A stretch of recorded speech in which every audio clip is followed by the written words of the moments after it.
All right, start with calling this meeting to order. Start with the roll call. Commissioner Javanda. Commissioner Jordan. Here. Commissioner McCroskey. Present. Commissioner Paulson is not feeling well. And Chair Del Rosario. Present. Okay, item 2, approval of the minutes. Fareed, I think your mic is still off. They're all switched off. Item 2, approval of the minutes. Any comments or questions on the minutes? Yes. Somebody commented on implementation timelines, I guess, for some, I guess, previously committed to traffic calming measures on, I think it was Pomona between Marin and Solano. I don't think that was captured in the minutes. Under the, That was in public comment? Open public comment. Yeah. Okay.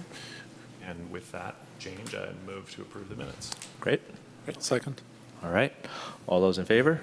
Aye. See no opposed. Let's move to item 3. This is for public comment for any item that's not on the agenda. Does anyone have any public comment to provide? Okay, seeing none. Item 4, presentations. 4.1 is the monthly police data on collisions and citations. Yes, up on the screen is the latest information from the police department, starting with the pedestrian collisions per month. In January, they report 2. And just kind of eyeballing recent trends, it seems like there's a little bit of an increase in the number of pedestrian-involved collisions over the last year or so. As you can see, a little bit of a increase. Okay. Yeah, it looks like an increase over just the last 5 months. I mean, you got an average of 2 a month over the last 5 months and something much less than that prior to that. Next screen is bicycle collisions per month, and there haven't been any for the last several months. So it's not that the data's been forgotten, it's just that the number is 0. Okay. This is motor vehicle collisions per month. The blue number, or the blue graph on the top are total collisions, and they reported in January 9 total collisions. The gray line are the injury collisions, and they reported 2 injury collisions in January, which seems to be in the roughly the normal range of reports per month. This is the number of citations per month, vehicle citations per month, and it continues the trend that's obviously it's a declining trend over the years. Wow. And then finally, this is DUI arrests per month, and in January they reported 2 DUIs, which is a little bit on the low side.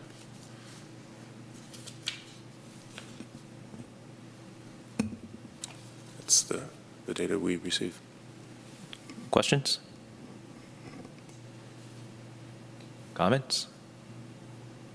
Interesting, no bike in the last 5 months and more pedestrian. You look at this data, what do you, I mean, I would say statistically the pedestrian data would qualify as a significant trend, I imagine, if I ran it through a... Well, you look at it year over year, the number's going up. Right. Month to month, there's always variation, but Right. Thanks. Okay. If there's no other comments, move to item 4.2, shared mobility data. Let's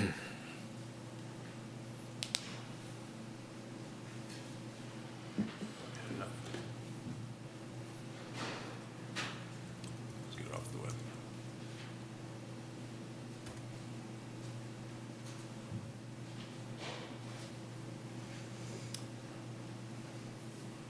So I haven't had a chance to study this carefully, but just quickly glancing at it this afternoon, it seems like there is a little bit of a decline since December for the member gig the members, Albany residents that are gig members, down 12%. Number of trips are down by 8%.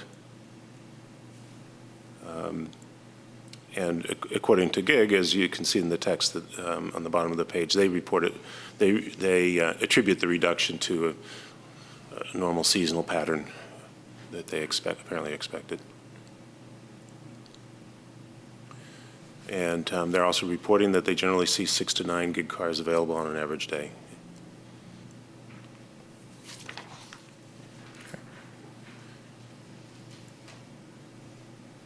And this is the report from Lime. And as you might expect, the number of bicycle trips continues its downward trend. I'm not sure what the raw number is for the report dated February 4th, but it's probably something in the 15 or 20 range.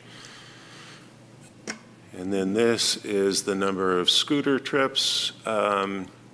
And that is increasing again, as you might expect. It looks like it's approaching around 14 or 15 for the month of, I presume the time period ending February 18th. Okay. Questions on this presentation?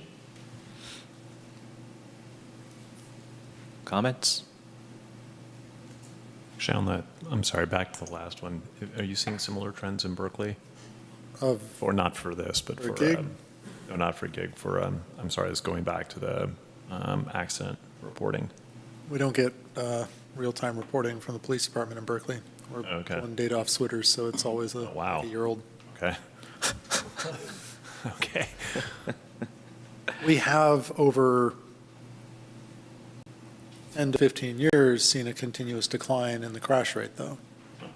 So number of injury crashes per week, which is an odd measure, but someone had asked about it, in the last 5 years has averaged 4.2. 5 years prior to that, it was 4.45. The 5 years before that was 4.6. So, and the total number of crashes, we're averaging 1,600 a year. Used to be, 20 years ago, it was like 2,300 per year. And this is all injury crashes. All Well, injury. that was all crashes, all collisions. Yeah. injury or non-injury. Okay. Yeah, the number per week that I mentioned, those were injury crashes per week of all types. Of all types. Okay. Jeff, when are the scooters coming, the e-scooters? Has that been arranged? So what we've communicated to them so far is that they're welcome to begin to operate. We don't have regulations against them operating currently. As they work through their processes in El Cerrito and Berkeley, we'll probably want to develop an agreement with them that mirror those. Mm-hmm. But at this point in time, it's kind of a wait and see and monitor. And if we see that there's a problem, then we could quickly, if we needed to, adopt some legislation at the city council level to regulate them. But right now, we don't have that on the books. But is Lime actively stocking the city with e-scooters now? I don't believe so. They originally, when they presented, I think they were inclined to do that. And then Justin, when he last talked to them, they said, well, we're not quite sure when we're actually going to do it. Okay. And that was probably about 4 weeks ago when he had that conversation. So Yeah. he'll be back a week after next, and we'll get back in touch with him. Okay. I'm new to the commission, but is there some history as to why injury collisions, motorist to motorist, are not reported to the commission regularly? Those were in there. I thought they were. There was the total collisions and injury Right, collisions okay. graph. Okay. Okay, right. All right. And so that was the 2-line graph further on. Okay, thanks. It probably also included the pedestrian injuries. Right. So the two that we saw for January were probably the two pedestrian injuries. It might be Right. nice to divide those out in the future.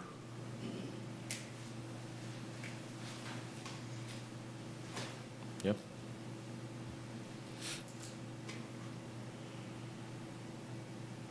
Okay. Any other comments on 4.2? I see we have some members of the public here today, so welcome. If you do want to speak on an item, please fill out a comment card, and you can submit that to staff. Okay. On to the discussion items. 5.1, presentation of draft Solano Avenue Complete Streets Plan.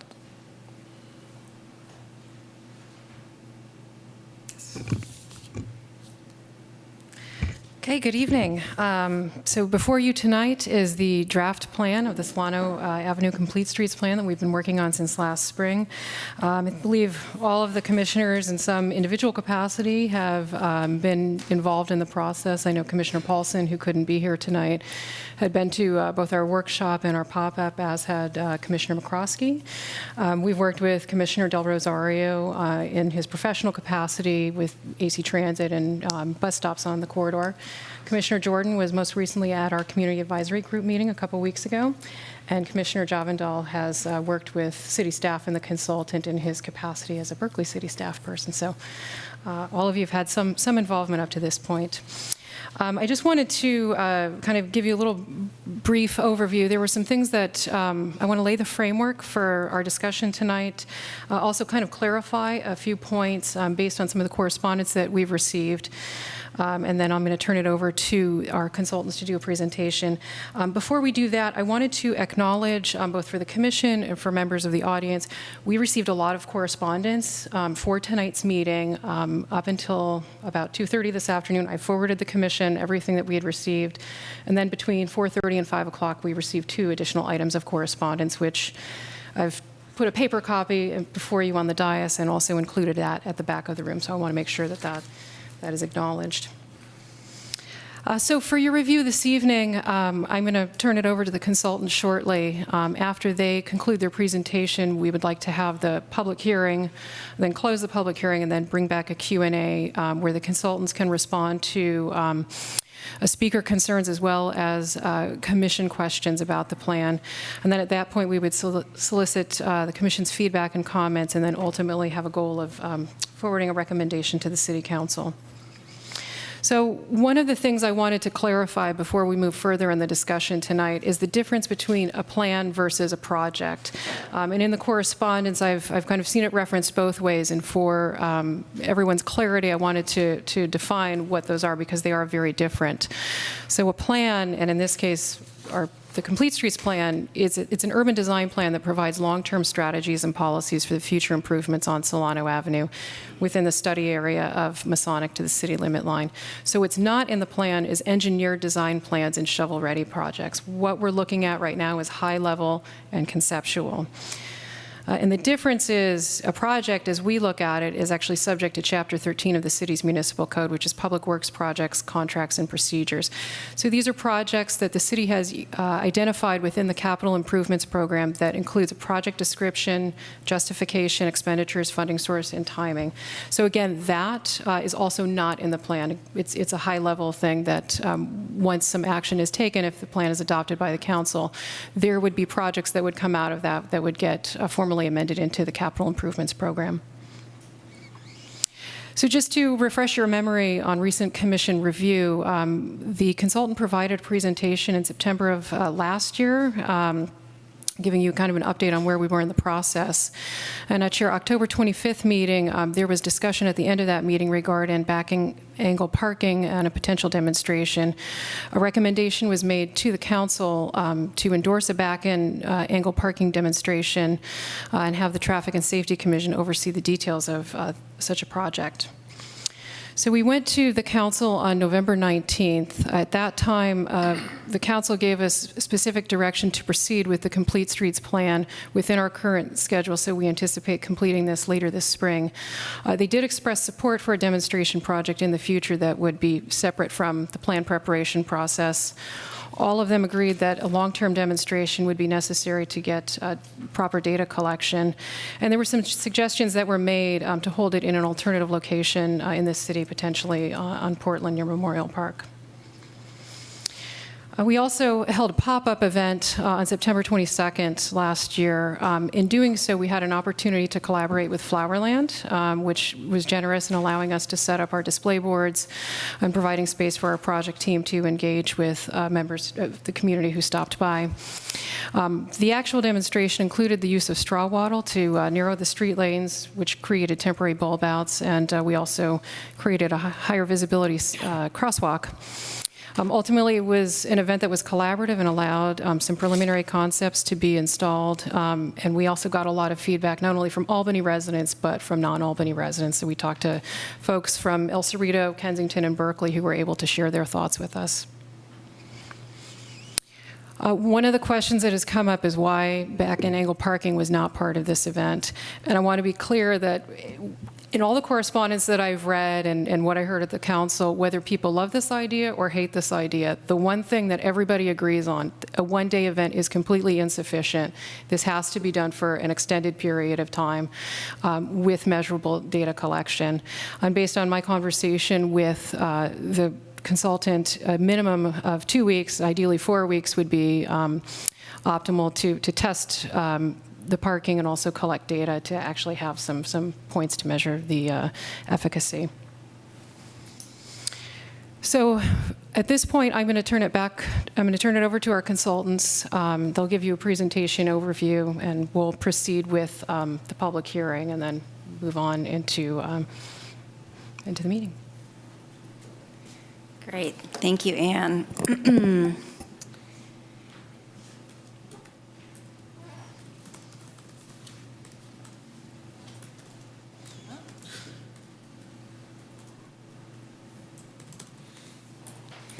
Excellent. All right. Good evening. My name is Brooke DeBose. I was here with you in the fall. I am an Albany resident. I live on Nielsen Street with my family.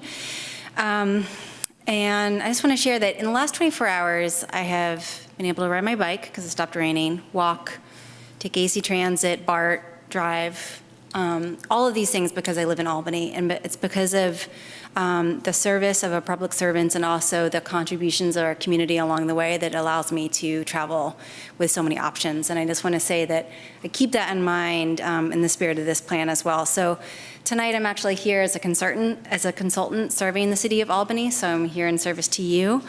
And I'll just say that if we were able to meet everybody's needs when it comes to complete streets, then I would be out of a job. And but we're really excited to be here with you all tonight to hear your comments, your questions, really have a conversation about this plan document and how well it serves the vision for the Albany community, so that we can really deliver a final plan that reflects that vision fully. So I'm going to hand it over to my colleague Megan, and just briefly, the consultant team includes us, Tool Design, who she'll talk a little bit more about. We are a transportation firm. We focus on complete streets planning and design work and urban design work. We were partnered with Opticos, which is also an urban design firm. We worked with John Meeke, who is also an Albany resident, and that was really great fun and really exciting to be able to work with him. So without much ado, I'll pass it to you. Hi, good evening. Thank you for having us tonight. So as Brooke mentioned, my name is Megan Woolley-Osdahl, and I'm a project planner with Tool Design. We are a planning, engineering, and urban design firm and based in Oakland, and we're excited to be a part of this project and working in the Albany community. So I think most of you are familiar with this plan. I see a lot of familiar faces, but I'm going to walk you through the nuts and bolts of the process and of the plan tonight. And then per Anne's outline, we're happy to answer some questions later on. So tonight, I'll give you an overview of the schedule of the draft plan and also our next steps. So our project kicked off in the spring of 2018, and since then we've been quite busy. So we've conducted a lot of community outreach in the form of public open houses, the pop-up event that Anne mentioned. We've visited with you 3 times, and we've also presented to the Planning and Zoning Commission The city also convened a community advisory group that is made up of community members and City of Albany staff, City of Berkeley staff, AC Transit staff, also the Solano Avenue Association, and business owners along the corridor. And so we've been active participants in those meetings and sharing the draft plan and the draft concepts along the way throughout the planning process. We then dove into existing conditions work. We developed the concept design, and we're here tonight with the draft plan. We anticipate taking the final plan to the City Council in April for possible adoption. I also want to speak about what will happen next. So as Ann mentioned, the design within this plan is conceptual. So it's very much at planning stage. So after adoption, the design will move forward to the engineering stage.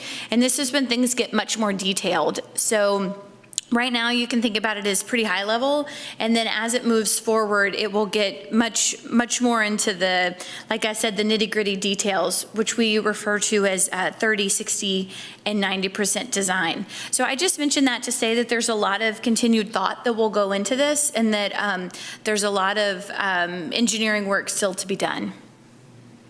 And I'll say that's very typical of planning processes, that you start with the planning and then move to engineering. So this follows the typical planning process. So this is the cover of our plan. So I'm going to walk you through the plan. As Brooke mentioned, we were very excited to be partners with Opticos throughout this process. So these beautiful renderings that you see throughout my presentation were developed by the Opticos team. So this plan really focuses on creating a safe place for people to be, an exciting, innovative, invigorating place for people to be along Solano Avenue. So we're trying to really look for ways to make walking safer, ways to make biking to Solano Avenue and across Solano Avenue safer. We're trying to really balance trade-offs between what maybe the business owners need in reference to parking, with also thinking ahead and thinking about future mobility through scooter share, as you were talking about, bike share, and also having flexible spaces, recognizing that people might not own single-family vehicles in the future. We also really want to support economic vibrancy. So how can we continue to pull the dynamism of Lower Solano Avenue up through Upper Solano Avenue and really make this a place that people meet and linger and spend time. So this is an overview of the plan. I will speak a bit more in detail about each chapter. So the opening chapter really introduces someone who's new to the plan, to the process, and to what we're focusing on. So our study area is Masonic to Tulare, which is the city limit of Albany. So that's where what our plan focuses on. And Lower Solano Avenue was not included in the plan because the city had already done streetscape upgrades just a few years ago. So this plan really focuses on the mid and Upper Solano Avenue. The plan also dives into how the plan itself was developed. So I've touched on these. We had a lot of community outreach, the community advisory group, city commissions, Berkeley and Albany staff, as well as incorporating design practices that we see in other communities that we really felt would resonate here in with the Albany community. The goal of this plan is really to improve safety, access, really promote a cohesive streetscape, and support economic activity. So all of the recommendations that we have in the plan really speak to one of these goals, and they're very clearly pulled throughout the plan, so that the goals of the community and the goals of the city are really highlighted throughout the document. So this is kind of where we get into the meat of things. We began our work by conducting a review of existing conditions. So we gathered this material through community input at the open house and through multiple walk audits that we took with city staff. We took with community members, with members from the Center for the Blind community, and we really got an on-the-ground experience of what it's like on Solano Avenue. So we paired that with data. So we looked at collision data as well as just other pieces that we could pull, information that the city had, as well as information that we were able to find pulled together. So paired data with the community input to provide the reviews of existing conditions.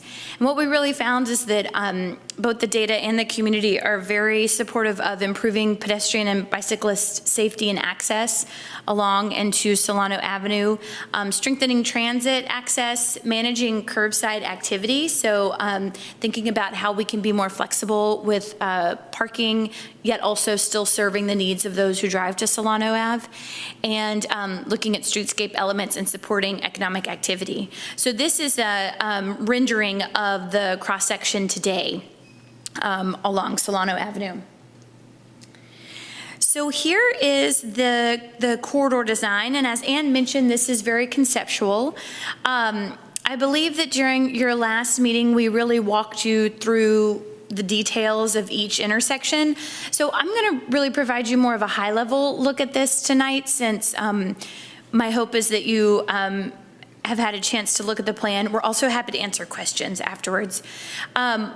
In this top image, the main thing I want to draw your attention to is the proposed route for Key Route Boulevard. So this was vetted during the community pop-up event, and also by our engineering staff. And again, we'll dive deeper into this during the engineering design.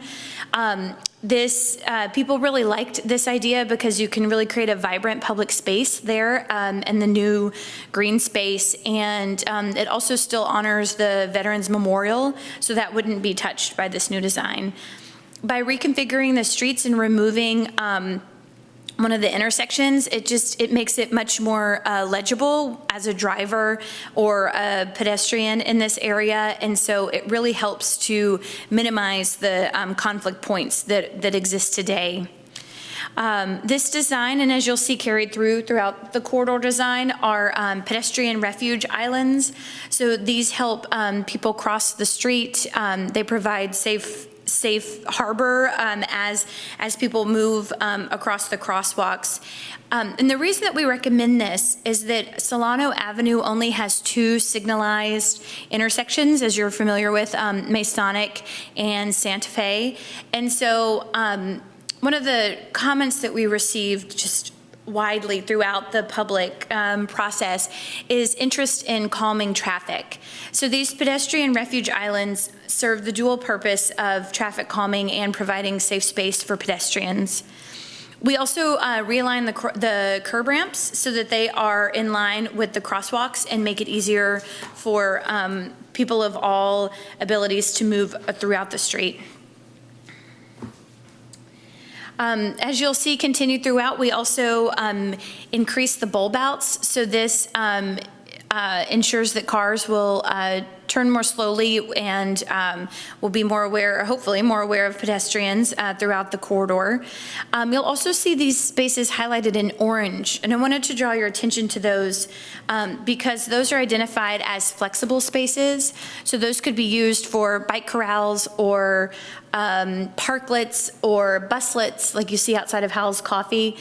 And we just want to also reiterate that even though vehicular parking is shown throughout the corridor, that this really is quite flexible, and that these flexible spaces could be enlarged, and more of the vehicular parking could be dedicated towards more public amenities and public spaces along the corridor. I'm going to back up one more and say that another improvement that we made that we recommend is along Tacoma Avenue, which is it's partly in Albany, partly in Berkeley, but it's organizing the street so that it has more of a T intersection with Solano Avenue. And we had initial positive feedback from the city of Berkeley on that recommendation for Tacoma Ave. We also recommend rapid flashing beacons at Peralta and Curtis, and I'll show you a photo of those later, but I wanted to draw your attention that those are both bike routes as identified in the Albany Active Transportation Plan, and they also line up with the Berkeley Bike Plan, and so we wanted to provide safe access across Solano Avenue for bicyclists as well. So this is the proposed cross-section for the intersection. As you'll see, the travel lane narrows to about 11 feet. This is what is recommended for buses and larger vehicles. Solano Avenue is a truck route, so we wanted to keep that in mind throughout the design process. You'll also see the curb extension are wider here, and then, of course, the widened sidewalks as well. And then this is the mid-block cross-section. So the street widens out to about 15 feet, which is what is recommended for cars backing out of parking spaces or pulling in. It doesn't really, the configuration doesn't really impact it, but we recommend 15 feet for some wiggle room between cars and backing in, backing out, and traveling down the travel lane. We have many proposed corridor elements throughout the plan that really support and enhance the corridor design. I'm not going to speak to all of them tonight, but I am going to hit the highlights that we thought would appeal most to the Traffic and Safety Commission. So this includes sidewalk improvements. Especially on the south side of Solano, the sidewalk can be quite narrow. So our plan recommends widening the sidewalk to about 7.5 feet, except where it's would be quite difficult, may require moving the curb line, but in general, the sidewalk would be widened to 7.5 feet throughout the corridor. We also look to provide access for bicyclists across Solano Avenue. So you'll see this top picture is the rapid flashing beacon. So bicyclists will be able to have their own push button and have safe access across Solano Avenue. And then we also recommend different spots for bike corrals so that folks can bike up the side streets, park safely, and visit the shop. So it's a similar Park Once model that you see for motor vehicles as well. We also encourage the city to, as scooter share, if it comes, when it comes, to think about dedicated scooter parking to help organize the streetscape. And we also took a strong look at parking because this is a very hot topic here, as in many communities.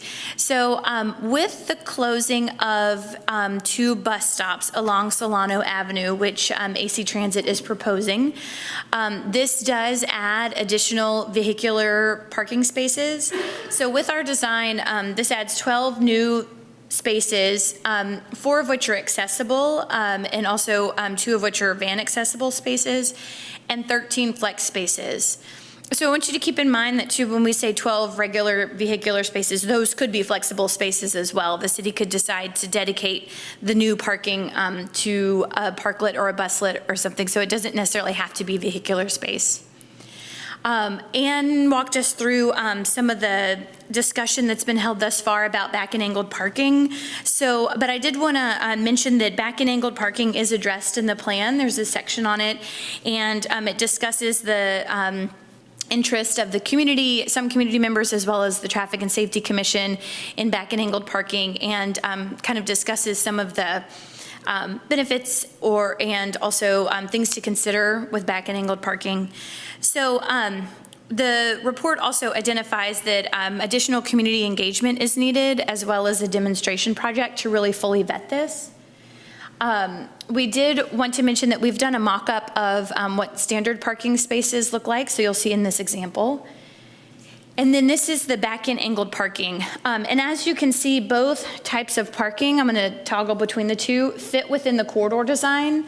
So we just want to highlight that if and when the city does do the demonstration and if the community feels quite strongly about back and angled parking, that the design is flexible within that parking space to accommodate the back and angled parking, that this plan can move forward and the corridor design can move forward to that next engineering phase, and this conversation can still be had. So this isn't the end all of the conversation about back and angled parking. In Chapter 4, I'm going to jump ahead just for a second. We also have some phasing improvements. So we recommend different short, medium, and long-term ways to implement traffic calming and safety. And so back and angled parking is also discussed in Chapter 4, that a demonstration could be conducted in the short term, and the feasibility of back and angled parking could be looked at in the medium and long term. So this is carried also throughout Chapter 4 in looking at the phasing improvements. Then a couple of other elements before I wrap up tonight are we've identified loading and unloading zones, mostly on the side streets, where these might already be time-limited parking or have other current parking uses. So this is something that the community expressed interest in, having more dedicated loading and unloading zones, as well as business owners. As I've been mentioning throughout the presentation, there's also much flexible space throughout the corridor. So this is a design of how you could reappropriate some of the vehicular parking spaces for bicycle parking or a parklet or a buslet right next to the bus stop. Here are some examples below of other communities, and you'll see Solano Avenue right in the middle. So this design does give a lot of flexibility for what the community sees, and changes are coming, of course, as they always are, and so this design really tries to keep that in mind and be flexible about different uses that are, in the future. So I wanted to talk briefly, we do provide a streetscape design palette.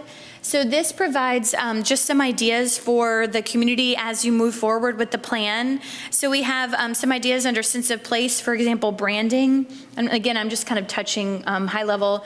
Under the design palette for sidewalks and public spaces, you'll see there's some creative ideas for different bus stops that could be along the corridor.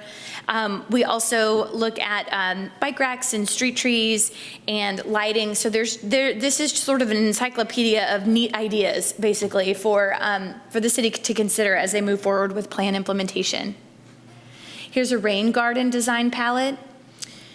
Here's some examples of pedestrian refuge islands that could be implemented and installed. And we also recommend truck aprons, which are an extension of the curb that are mountable by large trucks. So we looked at the intersections that would have high likelihood of heavy truck traffic. So that's going to be near the Safeway or, other delivery, other businesses that would have higher increase that would be likely to have a higher volume of truck traffic. And so we've run an analysis, and the trucks are able to make these turns, but these are quite uncomfortable for personal vehicles, but very easily handled by 18-wheelers or FedEx trucks, that kind of thing.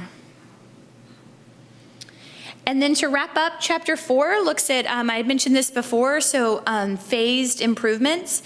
This is an example of a curb extension where you could start with paint, move to paving, and then in the long term, establish the curb line. And so that's just to say that there's lots of different ways to do these improvements, that it doesn't always have to be the highest price tag, that it can be graduated throughout the years. And so there's lots of flexibility and room for community involvement as the plan gets implemented. We also provide a funding plan and look at how the city of Albany can work internally and externally to really implement the plan. So for our next steps, we are currently in the public comment period. So this will close on March 11th. We visited with the Community Advisory Group and the Planning and Zoning Commission about 2 weeks ago. We're here with you tonight, and then we're tentatively scheduled to go to the council on April 15th. And then again, after plan adoption, we'll be looking towards the engineering designs. So thank you very much for having us tonight. The plan is available online on the Solano Avenue Complete Streets website. And so I encourage you to take a look at it and share your comments, and we're happy to answer any questions that the commission may have. Great. Anything else with staff? Nothing else from me. I have speaker cards. Okay. Questions from the commission? I have one. Wait, oh, okay. I'm sorry. While I have you up there, I was hoping to catch you, but maybe you don't have a response, so you don't have to stand up if you don't want to. But we're past that now. The pedestrian refuges in the street, did you consider the parades that occur on the street and how the parade would interact with the pedestrian refuges? Do you mean the Solano stroll, or? There is a yearly parade associated with the Solano Stroll, but there's also a Little League parade. So there are how at least fun. 2 parades a year. Sure. So what I would say is that if I'm totally honest, that hasn't come up yet. So I'm excited for you to share that with me, and looking forward to learning more about the parades, which sound very fun. I will say that trucks are able to easily go around the pedestrian refuge islands. So what Brooke and I and our firm really focus on is safety every day, all the time, every day. And so that's what we're really passionate about. That's what gets us up in the morning, is safety for people who, for all people, no matter how they get around. And so I would say that that there may be some, with the parades, we may have to think about that and the routing around the pedestrian refuge islands. But you know, if this improves safety 363 days out of the year, then I think we feel pretty confident with the design we put forward. Would you add to that? Yeah, I might add that if that's of interest, we can look into other communities that have traffic calming measures, and also have, like, you know, some activity at points during the year to see how they manage it. I'm sorry for bringing this up at this late date. It just occurred to me in looking at your Yeah, no, graphics. that's a great point. Mm-hmm. Chair Del Rosario, I have 3 speaker cards. Great. Okay. We'll just do the questions, and then we can do the public comment. So as mentioned, and thank you very much for the presentation. As mentioned, we got a lot of correspondence. I think I got up to a count of 40 or something like that. One of the items that came through in a few of the messages was statements that closing key route southbound would cause diversion of traffic. So I think there possibly was some misunderstanding of some people looking at the plan. And so it might be helpful if you add into the plan, well, I guess the question is, could the stop bar, does there need to be a stop sign so that when people are going southbound, they kind of sweep to the left and then they have to stop to make a right turn? Which I think people might be concerned that that's going to cause motorists to divert to other streets. So I think if that could be more free-flowing, but that's the question, could that be more free-flowing? I'm presuming that's a stop there. Yeah, you're talking about when the southbound cars are making a right turn. Right, so they sweep left and then they have to stop at a T intersection and then turn right. Yeah, I don't think that we would need the stop bar there. Okay. Yeah, So but it we could- can take could we can take a potentially closer be look at that. free-flowing. Okay. I mean, at the angle, I mean, this is conceptual, Right. but, you know, these angles, cars are going to be traveling at fairly slow speeds, so the difference between a stop sign being there or not is not, you know, it's going to be pretty minimal. I think the idea there is to slow approaching vehicles anyway as they're getting to the intersection, but we can take another look at that. Well, yeah, I guess that's a question. It could be a larger radii turn, so it's more of a merge than a turning movement and stop, which would be maybe, as some of the commenters said, more in the arterial character of that route or minor arterial character of that route. Is this, and this is a question for staff, is this plan going to be considered by the Climate Action Committee, since transportation is one of the main sources of greenhouse pollution in Albany? We haven't planned to bring it to them, but we could. Okay.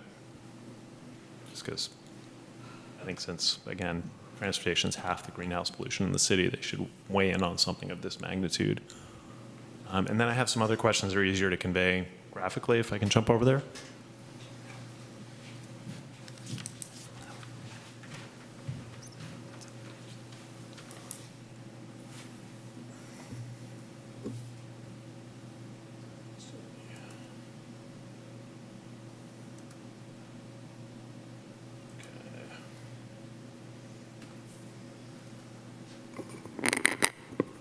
So this is the section, as I understand it, would have 11-foot lanes and an 8-foot refuge in the center at the bulb outs. I was curious on the pilot, what were the dimensions that were set up in the pilot? Because it doesn't look like the center island is 8 feet across, using the person who's standing there for scale. It looks like maybe it was 4 feet across, and it looks like the lanes were maybe wider than 11 feet. We used the same dimensions on the pop-up as we did in the corridor design. So, because it does not look like it's 8 feet across. I mean, that person is probably 6 feet tall. So yeah. Is your interest in whether or not the pop-up reflected the corridor design? Yeah, because I obviously wasn't on the commission at the time, but people were coming in and expressing concern. Motorists were expressing concerns about being able to make those turns. And so from the look of this, I mean, it really doesn't look like 8 feet. Sure. So what we can do is we can provide you with the CAD mock-up that we did for the design. And I'm not able to, I need to look at the exact dimensions, but we did use CAD to do the design. Our engineer did that, so we could follow up with you about that. Okay. If I may, the camera angle is foreshortening the visual image of the medians to some extent. To some extent. I mean, I guess you could count the number of bars in the crosswalk and use that as a scale based on knowing the street. I mean, it's just, You know, it was straw. yeah, sure. I'm looking at the person who's standing in the island, and it looks very short compared to them, as compared to an 8 foot. Very short.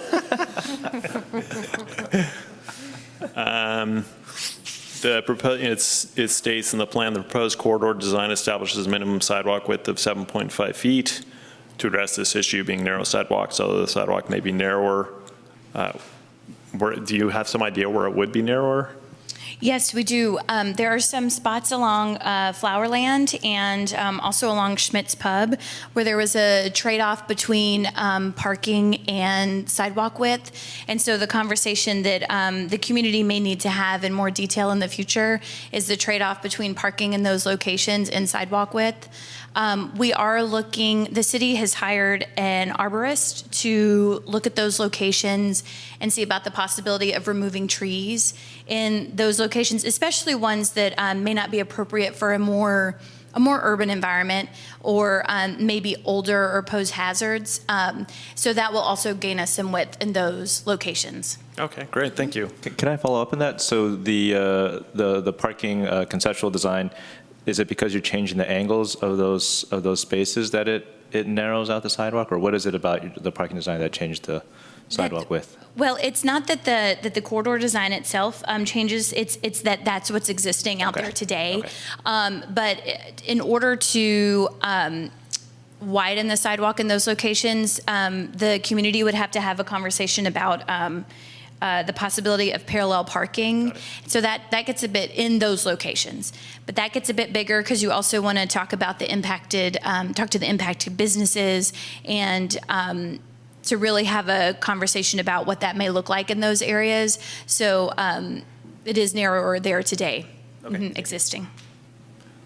Thanks, that's quite helpful. And I don't think that was called out in the plan. I think, and if that's right, it's a big document. I read it over the last couple of days. But if that's right, it might be useful to indicate those places so everybody's on the same page literally of this is where some engineering discussion needs to happen at the next phase. And when sidewalks widths are cited in the plan, is that from the outer edge of the sidewalk to the curb face, to the inner edge of the curb, to the clear width, clear of benches and light poles and whatnot? I mean, what does that width refer to? I could get you a more specific response from our engineering staff who measure that. My understanding there is that it's from the edge of the curb to the building face. Okay, all right, so it's all inclusive. So that would not necessarily be like if you walk on Lower Solano now, I mean, there's so much stuff, that's not really the usable sidewalk width. That's sort of the overall sidewalk width, but not that people have that width to walk in necessarily. So I guess that would be my question, given this design, if that is the dimension that's being reported, it would also be useful to report, once you put in all the amenities on the street, what would be the clear aisle width on the sidewalk? So, you know, it's nice to know that it's going to be 10 feet wide, but how wide is the part that people would actually be able to walk side by side? That's a great question. I think that's something we could really answer more once the engineering designs come, because two, we would need to look at the possibility of where the street trees are going to go and that kind of thing. So these are rather conceptual, as Ann discussed. So that's a really good question that would have to be answered a little bit later on. Okay, well, yeah. I guess to that point, we can call that out in the narrative so that those are questions that continue to be raised in the person. Yeah, it'd be great to at least have an asterisk there, so it's like, this is not the walking width. I noticed looking at the plans that it looks like the corridor width stays roughly the same width, at least as far as I can scale. But in some sections, there's the refuges and the parking aisle is narrower, and in other sections, like on the bottom here, and then on other sections, it looks like the parking aisle is wider and there are no refuges. So I think it would be useful to understand kind of why that change in the section occurs as you go along the street. Oops.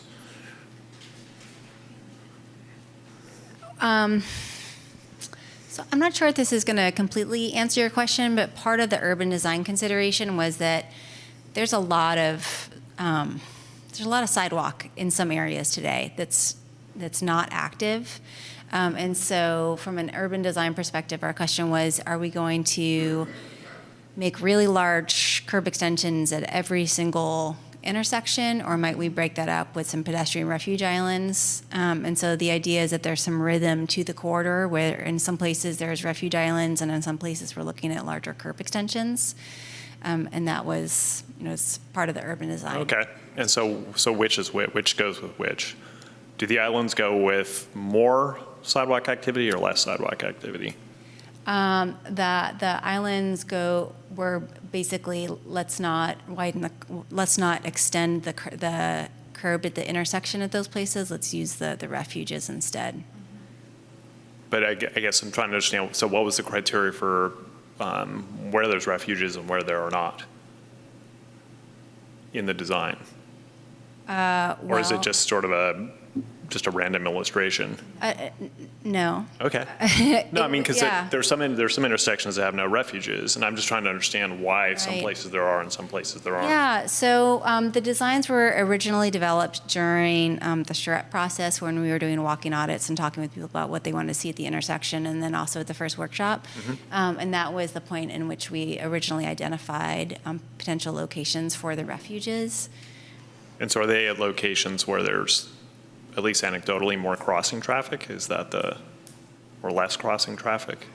Pedestrian traffic? Yeah, so if you want to. Yeah, I think I wouldn't say. I mean, there's a science and an art to the work Sure. that we all do. We all know that. So I would say that that we didn't rubber stamp every single intersection. So we really did take a nuanced look at each intersection. So if you look at them, we tried to balance it out where the longer crosswalks had the pedestrian refuge islands. So if you see the ones on the image on the bottom, those are typically longer crosswalks than the one that you see near the Safeway or across the intersection across Curtis. Those are shorter shorter crosswalks, and we don't typically place pedestrian refuge islands at those shorter crosswalks. Then farther down, you'll see there's a truck apron. We wanted the larger trucks to be able to make those turns. And so we don't typically place pedestrian refuge islands in tandem with truck aprons because that can limit the trucks' accessibility of the businesses. So we really did take a nuanced look. So I think asking us what the exact metric was, that's why we're kind of having a difficulty, because we did look intersection by intersection to try to make that judgment. So does this plan, in terms of longer and shorter crosswalks, is that based on the existing geometry that's out there? Because I was under the impression this was like a total rebuild of the street. Or is the idea that the curbs where they are now would remain where they are? It depends. So it depends on the intersection. So if you look at the intersection on the west corner of Curtis up there, that I believe that's existing pavement. And so as Brooke mentioned, we weren't interested in adding more pavement to a place that already has a lot of pavement. So that is not a bulb out. But then you look down at Peralta on the southwest corner of Peralta, that is a bulb out, and we've recommended maybe a rain garden there or something, some streetscape elements. So I think to answer your question, this design builds on what's there today. And so in some cases it grows what's there today, and in some places it leaves what's there today. Yeah. And we have an existing conditions map that you can use to compare this. Okay. Mm-hmm. I'll also say that the vision that's laid out in this plan is not fiscally unconstrained. That would be wonderful. We lived in the community like that. But we wanted to really balance those things. How can we get to, a 21st century design for Solano Avenue that the city can actually pay for as well? So I think that's really what you see in there is what can we phase it through over time? What can really realistically be funded, given that the funding options for this corridor are going to be limited compared to other active transportation projects. So just an answer to that final question. Yeah, that helps. I appreciate your letting me belabor this a bit because it was pretty confusing. Let's see, I think you already dealt with that. And then the final question is that the active transportation plan has a project for Solano, and it says the project would enhance the streetscape design to include bicycling safety improvements such as back and angle parking. That was adopted in 2012. And pretty much every document subsequent to that sort of reiterates that improving the safety for bicycling along Solano Avenue, and the primary alternative in the plan does not do that. So I'm curious if you can sort of elaborate on, and it might be a question for staff as well, how the policy decision was made not to go with the commitment that's in the active transportation plan to improve cycling access along the street. Ann and Jeff, would you like to field that? Oh, sorry. We looked at a graphic earlier, and as we get further into the presentation, we're actually going to seek out some specificity for how to proceed specifically on this issue. So we can, I feel like that's a more productive use to bring this to a conclusion, because we understand loud and clear that this is a priority for the commission. And so to that end, we want to get some more specific direction before we take this to council. Thanks. Thank you. Any other questions on the commission? I had one question, more for staff. You mentioned the difference between plans and projects.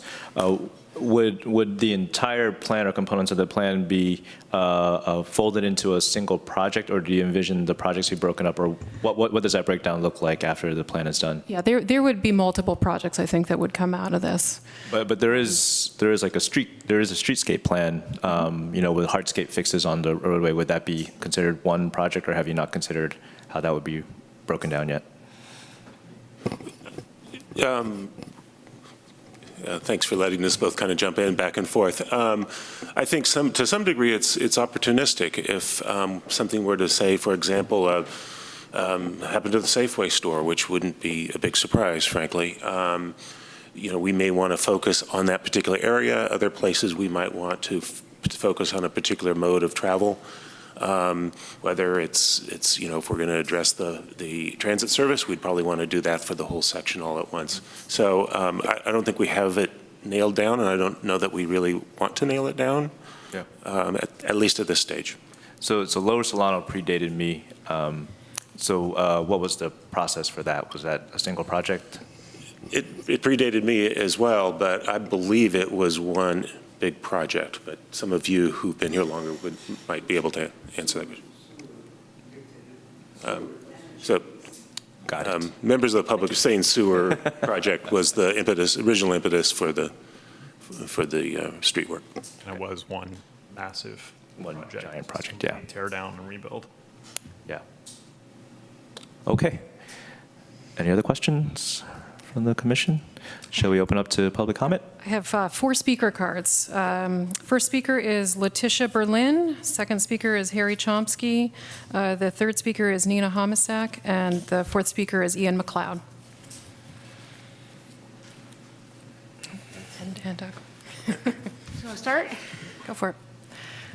Okay, hi, I'm Letitia Berlin. I live at 806 Washington Avenue up on the hill.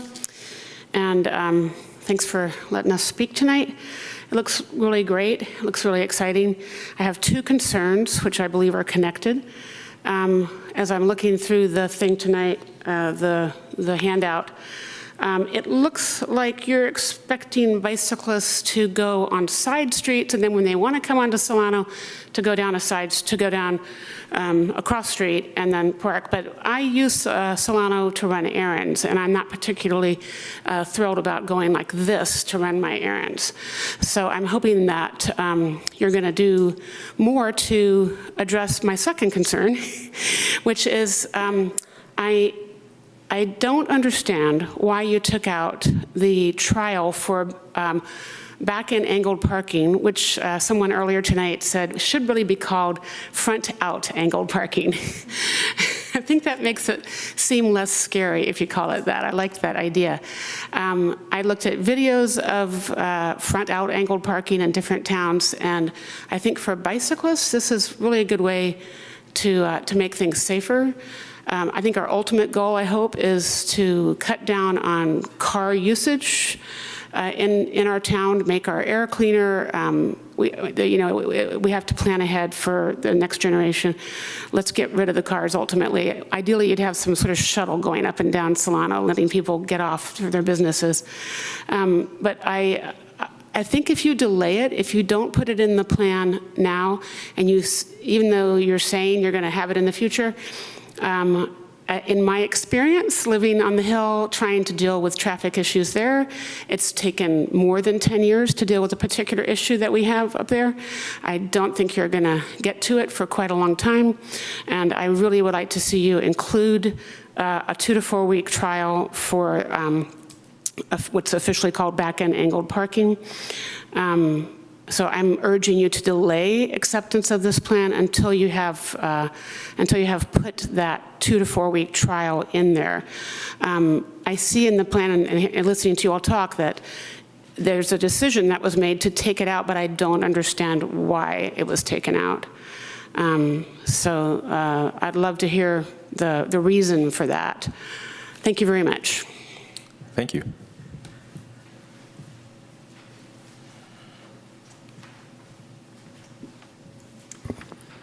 Good evening, staff and commissioners. I'm Harry Chomsky. Thanks for considering this. We've heard a lot about the attempts to make back and angled parking fit into this plan in one way or another, but I think if I can summarize what is being said here, the bottom line is maybe later. So you're being asked tonight to approve this plan and say that without any accommodation for bicyclists riding along Solano whatsoever, this is a complete streets plan. And back-in angled parking is something that the community might or might not decide to add to the plan later. So to answer that, you really have to say, what is a complete streets plan? And as far as I know, accommodating bicycle traffic on the main street in town when you're redesigning the main street in town, accommodating people riding their bicycles along that street, people ages 8 to 80, that is what a real complete street is.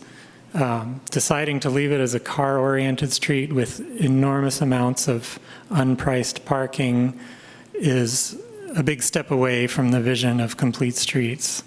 I think Albany Strollers and Rollers has been willing to accommodate that car-oriented vision for a long time, and perhaps that was a mistake. But the reason that we've been accommodating that vision is that it was promised that we would at least make it safe for people riding their bicycles and avoid people backing into bike traffic. And now we're being told that that's now kind of a maybe, or we'll have to see about that. And I just don't think you can, as the Active Transportation Advisory Committee and considering a plan with the title of Complete Streets, I don't think you can move it forward in its current condition. So I hope you'll do something different. Thanks. Thank you.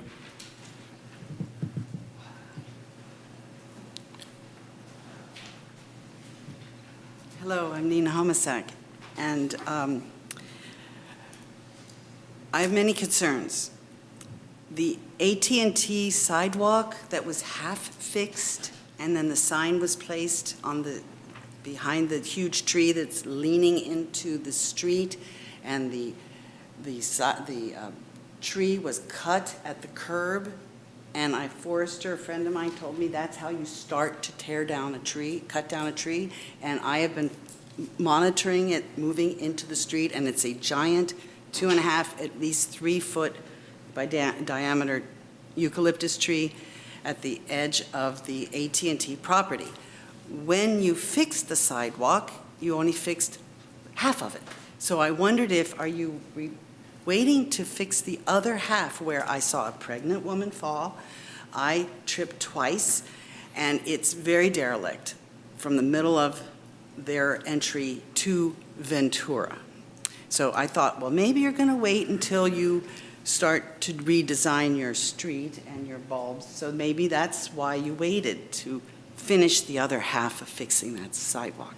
Okay. I have a business. I've been there on Solano since '79, at Ventura, then 30 years at Ordway and Solano. There was a child hit in broad daylight as someone was going east, not into the sun, in broad daylight at that Ordway and Solano crosswalk. He was a little blonde-haired kid who was tall enough to be seen. He was thrown.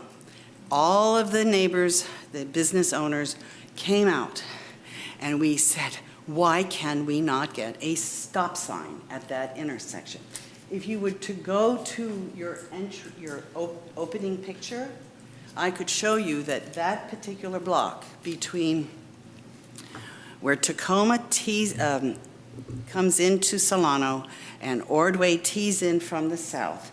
It is the most narrow area on Solano.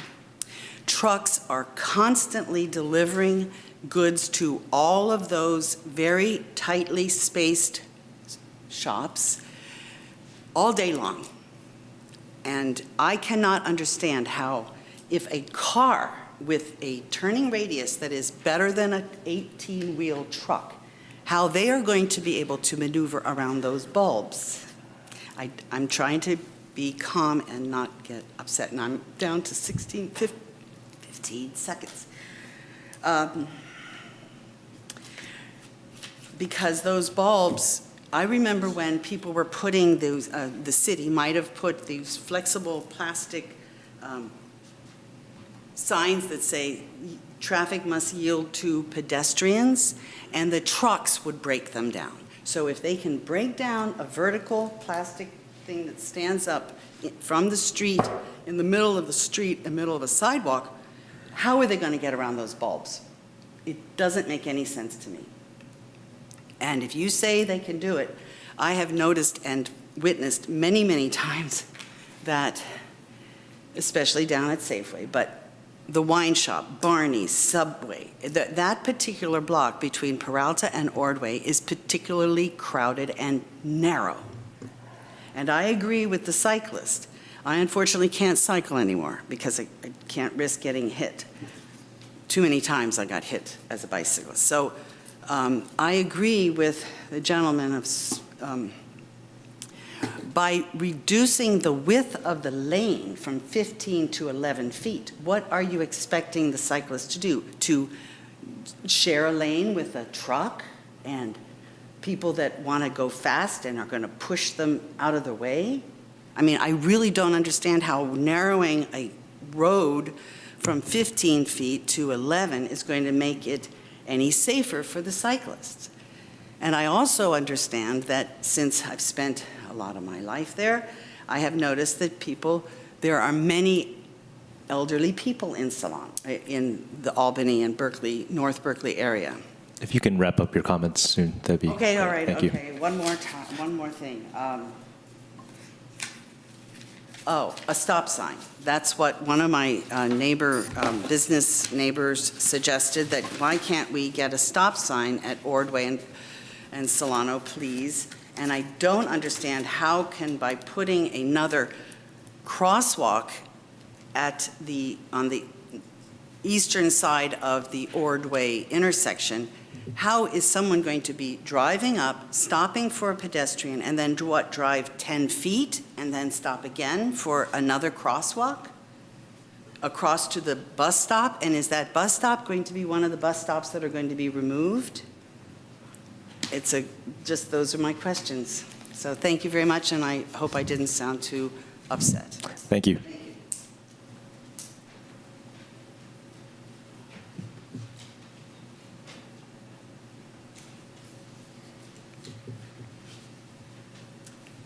Good evening, commissioners. Good evening, staff. My name is Ian McLeod. I'm here speaking on my own behalf.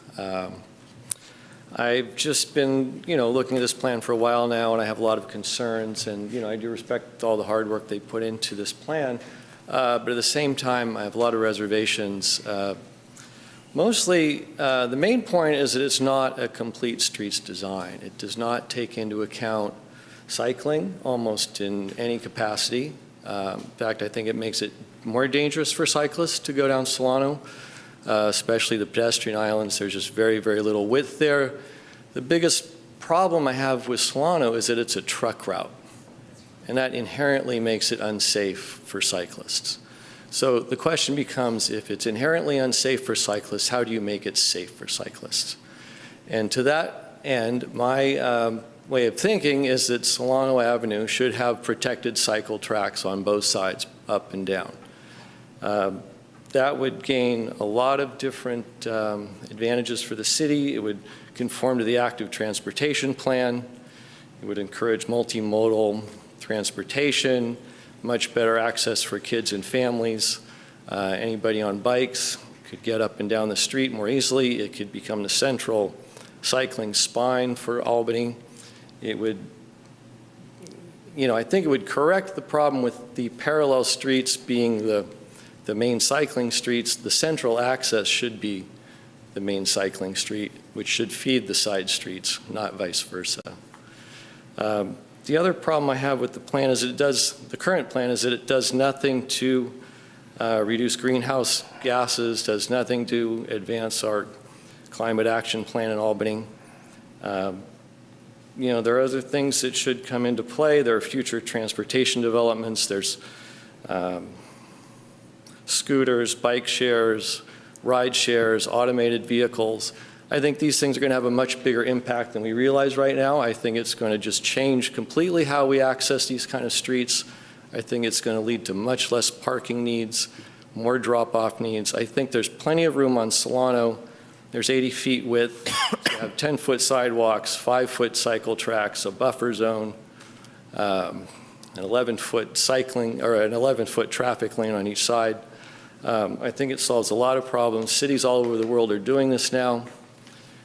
Even with the reduction in parking, cities are finding that commercial districts thrive. They actually do better once these kind of improvements go in. I think it would make our city a much better place. I think it would make Solano Avenue a terrific place to be. It would be a terrific destination.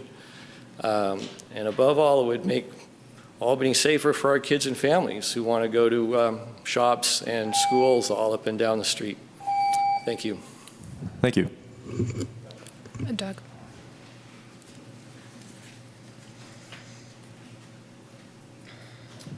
Hi, I'm Doug Donaldson. I'm an Albany resident. Well, I'm here to sort of urge you to support this plan. I am pretty happy with the results of it. I like the plan. I think that there are a lot of really good ideas that the consultants have come up with that are going to be a great benefit to Solano Avenue.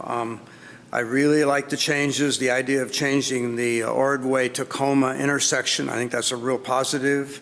The same with Key Route. My caveat there is how it's designed, the details of that, but I really like the concept for fixing up the Boulevard intersection there. I think it's a really good idea.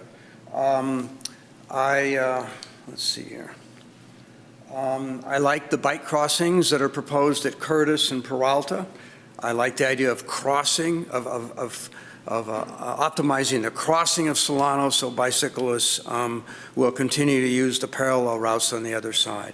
A lot of speakers have talked about criticizing the plan, I think, because it doesn't completely optimize bicycle travel along Solano. And it upset me to see people say it's an incomplete streets plan because of the fact that it doesn't optimize bicycle travel.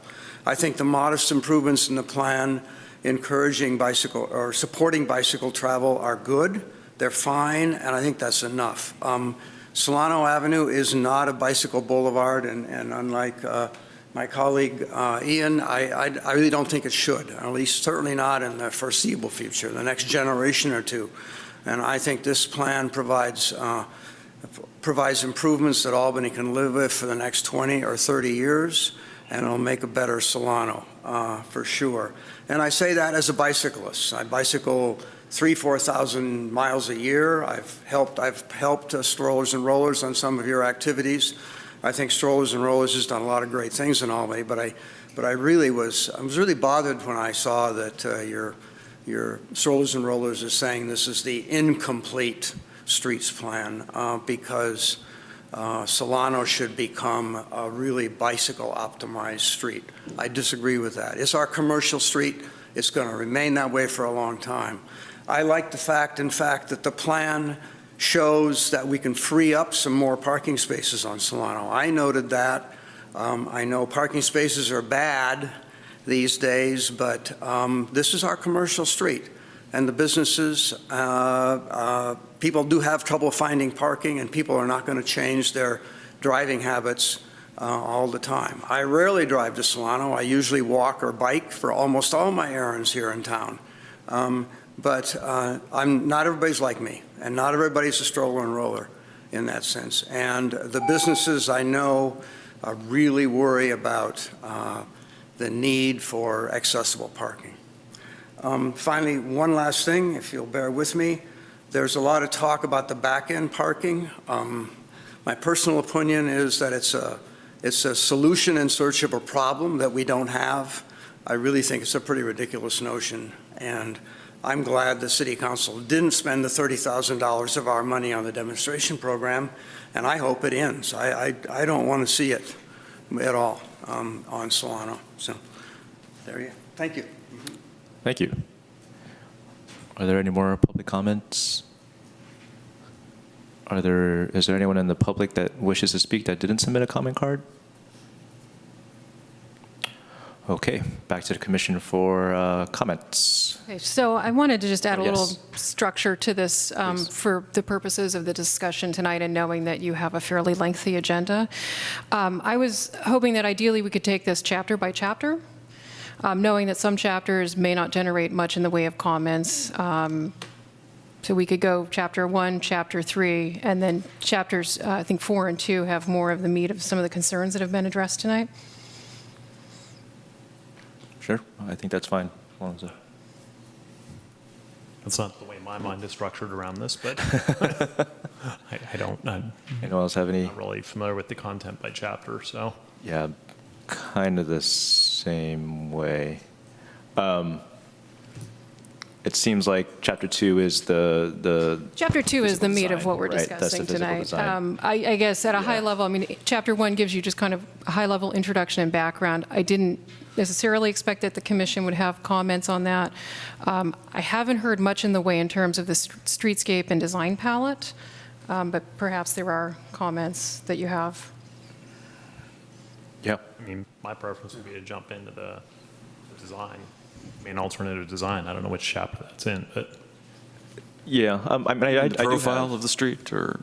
yeah, the cross sections and the. Okay, so that's the meat of this, so that's chapter 2. Before we go into that, though, one of the things we wanted to just dive into in chapter 4 is this issue of the back-end angle parking demonstration. And what we're asking you tonight within that is to give us a recommendation for a time frame in terms of when you would want to see the pop-up event and the duration of that event, whether that's a 2-week to 4-week window.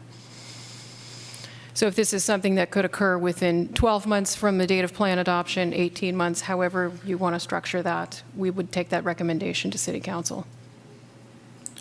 Well, I'd like to present an alternative that bypasses that whole question. do you want to start with the comments? I think what staff is saying is that there's some chapters that are probably easier to provide comments on, and then others that would take longer. So I do have some questions on, or comments on the other chapters, and I don't know if anyone else did. It seems like we can get those comments out of the way and then have a robust discussion on back and angle parking and then the design. Does that work okay with the commission? Sure. Okay. So does anyone have any comments on, why don't we separate out not design and not back and angle parking? Fareed? Just, in order to keep the ball rolling, it seems like whatever, if we're not asking the consultant to revise the plan before taking it to council, whatever things we comment on tonight should be incorporated into a cover letter or executive summary that can be attached to the document in a more permanent form rather than just the staff report, just so that long-term that's not lost. Okay.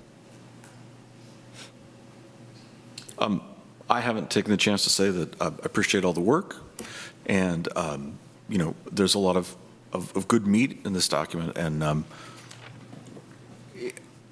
I may have concerns with parts of it, but overall, I think it's a great document.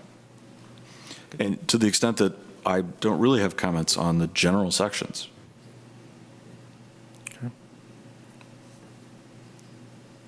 Yeah. You're all on design.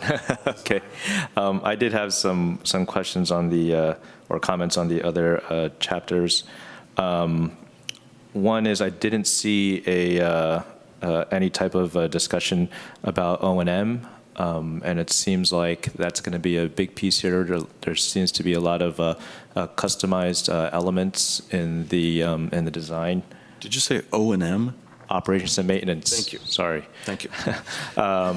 Yeah, I didn't see any ideas in the funding plan about operations and maintenance, and I think that's going to be quite critical, just because everything is a unique piece, and whether it's the green walls or the artwork on the walls or the customized street furniture, all of this stuff is going to be something that the city will have to take on. Or what will happen, and I've seen in many streetscape projects, is that the city doesn't implement any of these design elements because they are too difficult to maintain, and we end up going with off-the-shelf stuff. So there are some creative ways, I think, to do that, and it's the bus stop parklet is a great idea of one, or an example of one where there was a private investment made in that, and a joint partnership between other agencies. So I think that should be included somehow in the plan. With that said, AC Transit did just adopt its bus stop parklet design guidelines, and so that should also be incorporated somewhere in the plan or referenced in the plan. I think it gives some good guidelines, not only to design, but also to O&M and the framework for implementation and funding, and I think that's quite useful. Let's see what else I had. The AHSC grant application idea, doesn't that have to tie development with transportation? What's that acronym stand for? I think it's Affordable Housing and Sustainable Communities grant that was referenced by the plan. We need to look into that. Okay. I think the answer is yes. Yeah, so I don't think that is a relevant pot of money for here? There are a couple of parcels that are theoretically developable for housing. I think there's one site that is in our housing element opportunity site, which is the California Savings, California First Savings, something like that, on the north side of the street. Okay. And then again, as I mentioned earlier, the Safeway property, I hope Safeway stays, but there are a lot of Safeway stores around right now. And so if that were to be redeveloped, that would be an ideal site for housing development. Okay. Well, if you increase the number of businesses on Solano and increase the number of doorways, you could potentially qualify those as, sorry. I'm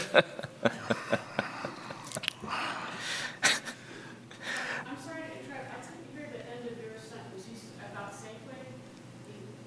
Your last word. The Safeway could potentially be redeveloped into housing that could have an affordable housing component to it. Oh, thank you. And then I thought that the palette needed more on wayfinding signage. I think there is signage in there, but I think these days very successful downtown Main Street projects do have a strong wayfinding component. So that's whether pointing folks to the park, businesses, transportation, of course, the Albany Greenway, and I thought that the plan could do more on that. I think there's a signage palette, but maybe not something specific to wayfinding. And maybe I missed it. It is a long document, but I thought there could be more on describing what wayfinding could look like for the street. Seriously, to pick up on that, I think there's something on that that's been developed either in or out of the ATP. So we may already have something on that. All right, shall we jump into the design? Who wants to start? Preston, go for it. Just quickly, I want to recognize all the people here and the vastly more people who are out there, not in this room, that provided comments. As mentioned, there's a lot of comments, and the input ranged everywhere from don't spend any money on this street, repair other streets, to prioritize motorist accommodations, to bring in cycling accommodations, to make it a pedestrian wall.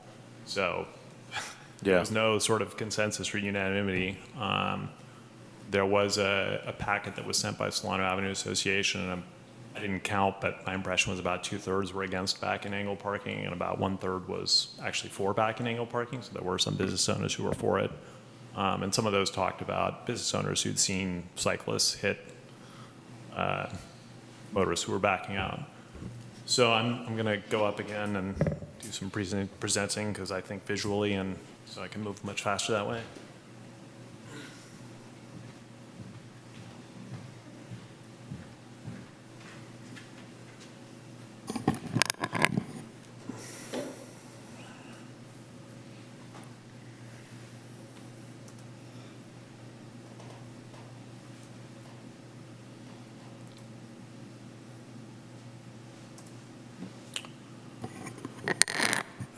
So there's been a lot of sentiment about using parallel streets for cycling rather than using Solano itself. That said, the ATP does commit and was adopted in 2012 to improving cycling safety on Solano. And to my mind, the main alternative here actually degrades cycling safety because those 11-foot chokes are just way too narrow. Try to stuff a motorist or a truck next to a cyclist through there is just not reasonable or feasible, especially in the uphill direction when cyclists are going so much slower. Also, I want to point out that on the north side, the cycling route does not extend the full length of the segment that we're talking about. So it's been sort of standard for people to say, well, use Washington, but Washington doesn't go all the way to Tulare as a cycling route. And to use Marin requires about a quarter-mile detour. So for somebody, as one of the speakers mentioned, who's making multiple stops along Solano, they're going to have to do an extra quarter-mile for each one of those stops. A quarter-mile between Marin and Solano? Two ways. And and then it's also there's an elevation change between Marin and Solano. So not knowing if this is going to go to the Climate Action Committee, I think this context is useful. So this is the temperature record, annual average temperatures in the Berkeley Weather Station, which goes back to the 1800s. This is when the Lower Solano rebuild occurred 20 years ago, so not much of a climate signal at that point. This is when the ATP was developed, so one could still squint and say there wasn't much of a climate signal in this area, but in the last 6 years, we've had the warmest years, the warmest period in the entire record, and we're only getting started. As far as providing cycling access, the second alternative is the best starting point. So there's the main plan, which is shown in section and in plan view. There towards the back, there's a couple of alternatives that have cycling access. However, this reduces car parking dramatically, which is obviously problematic. And as drawn here, it has pull-in angle parking with a bike lane behind it, which is not great, although it does mention in text that there could be a back-in angle parking space, or back-in angle, which would solve that. But obviously the community is very divided on that, but there's solutions to both these problems. So I'm going to look at sections mid-block, intersection, and bulb outs and compare Lower Solano, which is an existing corridor, to what's proposed in the primary alternative and to an alternate alternative. So here's Lower Solano existing. Here's Mid-Solano proposed. This is the mid-block. They're basically the same, 29.5 feet in Lower Solano for angle parking plus traffic lane. In the proposed plan is 30 feet. So the proposed section on Lower Solano as it exists now is basically what you would see if this plan was built. And that's about a 20-year-old design. There is one substantial difference, which is that the angle to the curb of the parking in Lower Solano is 60 degrees to the curb, whereas what's proposed is 45 degrees to the curb. So what is proposed is substantially less efficient in terms of space utilization for parking than Lower Solano is. The clear sidewalk widths are about the same. So this is the sidewalk width, clear of obstacles. It's about 7 feet in both the proposed plan for Mid-Solano and the existing Lower Solano, and this is kind of what that looks like.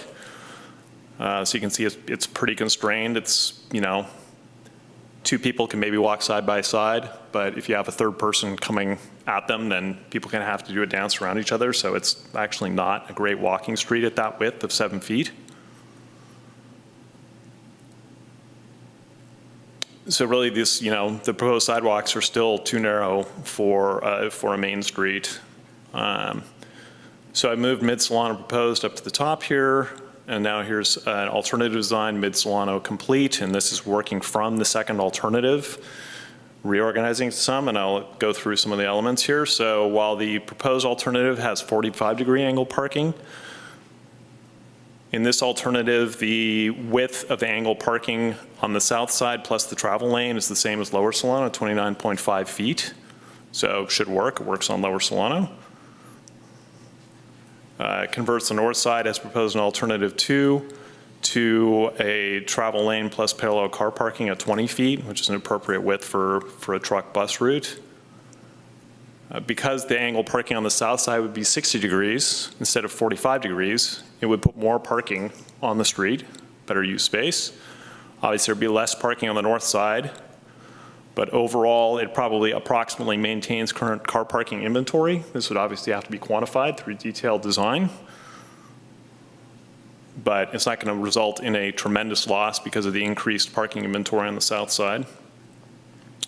It widens the sidewalk clear width to 9 feet, which is more in keeping with a main street and a pedestrian-oriented street.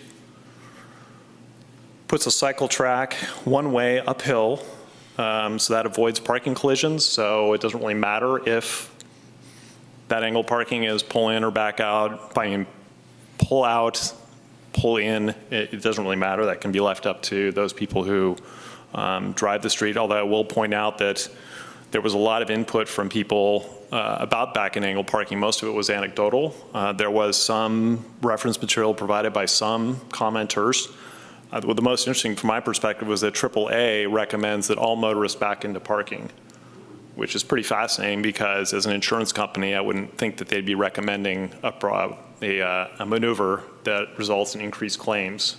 So I take that as pretty strong evidence that the insurance industry thinks that back and angle parking is safer no matter what the anecdotal thoughts are upon it. But in this design, that's left up to motorists to decide which way they want the ultimate design to go, because it gets the cyclists out of that conundrum.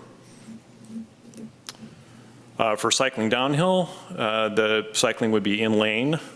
So people can go, much faster downhill on Solano, so they can get up to a speed that lets them take the lane more proficiently. So this would provide cycling safety improvements on Solano that would make it compliant with the active transportation plan, unlike the main alternative. It would also move the trees on the south side further to the north onto tree bulbs like exist on Fairmount by the BART parking lot, or you can also find them on the 500 block of Pierce Street. There's a bike path there that has tree bulbs next to it. It makes more efficient use of the space because you're not leaving these empty triangles in front of every vehicle. And so those trees would have more room, they'd be bigger, and they'd be healthier.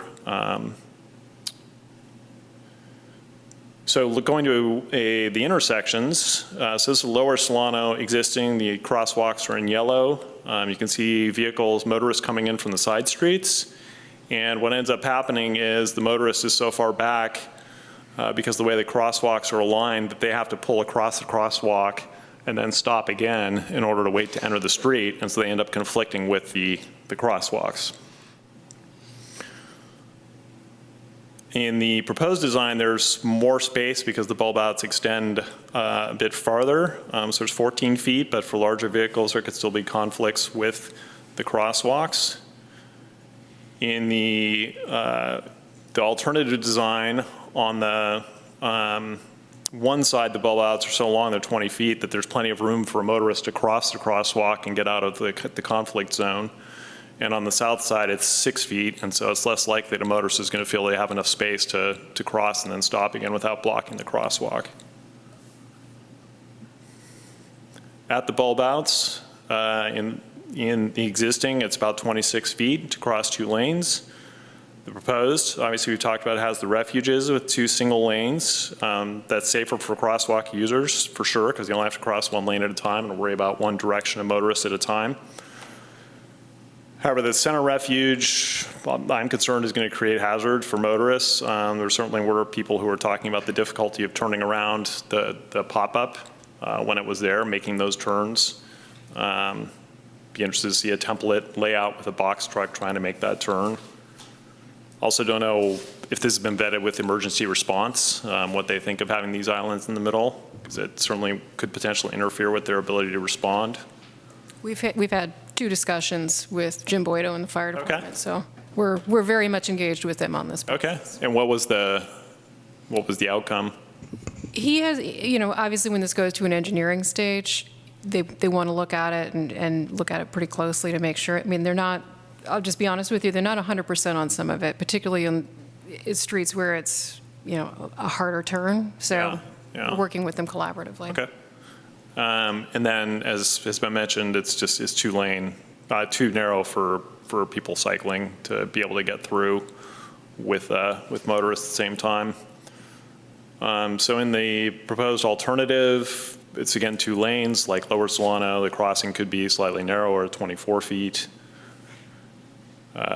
And then in terms of shading, again, we put the crosswalks, because the crosswalks would be further north, they'd be in sunlight more of the time, which would make them safer in terms of visibility, so motorists would have an easier time seeing people who are trying to cross the street. So it's kind of a roll-up of advantages and disadvantages of the proposed main alternative and this other alternative. So the main disadvantages are that sidewalk users would have to cross 2 lanes at a time. And motorist parking is about the same as current, as opposed to increasing. But under all the other metrics, the advantage goes to the proposed alternative.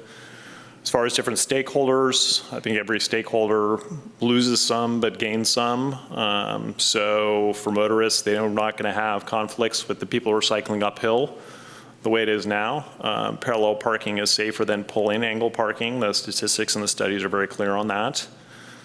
For people biking, they are out of the road going uphill. They have less conflicts downhill due to parallel parking instead of back-in parking. For people using sidewalks, you have much bigger, much wider sidewalks, bigger trees and healthier trees, which are correlated in study with people choosing to walk more. And then for businesses, and this is sort of a undersung aspect, but the research has come out over the last 10 years on streets that have been made more complete and provided a better access for walking and biking actually tend to have more business. It's been found that people who bike and people who walk spend more per month. They don't spend more per trip, but they spend more per month at most kinds of businesses that there are in Solano. So with that, I've got some other items, but I'm going to leave it there because I'm interested in what the commission's perspective is. Thanks.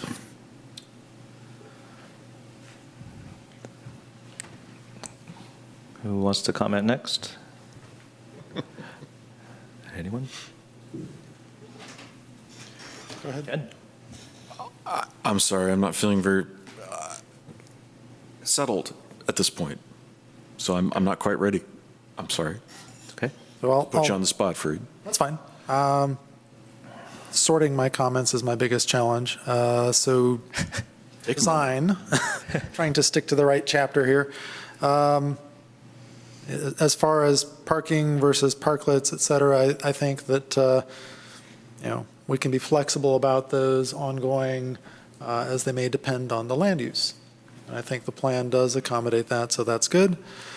One of the things that I have seen in some of the drawings, and I support that, is the effort to avoid placing parking where backing out of the parking would have the vehicle cross a crosswalk. There was at least one fatality at Solano and Fresno years ago related to a vehicle backing out, hitting a pedestrian, knocking them into traffic. Bike facilities on Solano. Bikes need multiple choices. Saying that there's a bike lane on Marin or bike lanes on Washington isn't, to me, an excuse for not having some kind of bike facility on Solano. We've got people who need low-stress routes. We need people who need, are willing to accept moderate stress because they're trying to get somewhere quickly. Given the choice, I will never ride my bike more than a block or two on Washington because it has stop signs, and I stop at stop signs, and I hate stopping unnecessarily. Marin is great when I'm going downhill. When I'm coming from the south, that's the street I hit first, so usually I go there. If the turn there by the fire station isn't really very good, when I'm coming up MLK, the Alameda, I'll continue to Solano, and then I ride down Solano. I'm mostly riding my brakes on my bike most of the way down Solano, so I can absolutely take the lane, share it with cars, right down the center of the lane. Sharrows, I completely agree, that's perfectly adequate downhill on Solano.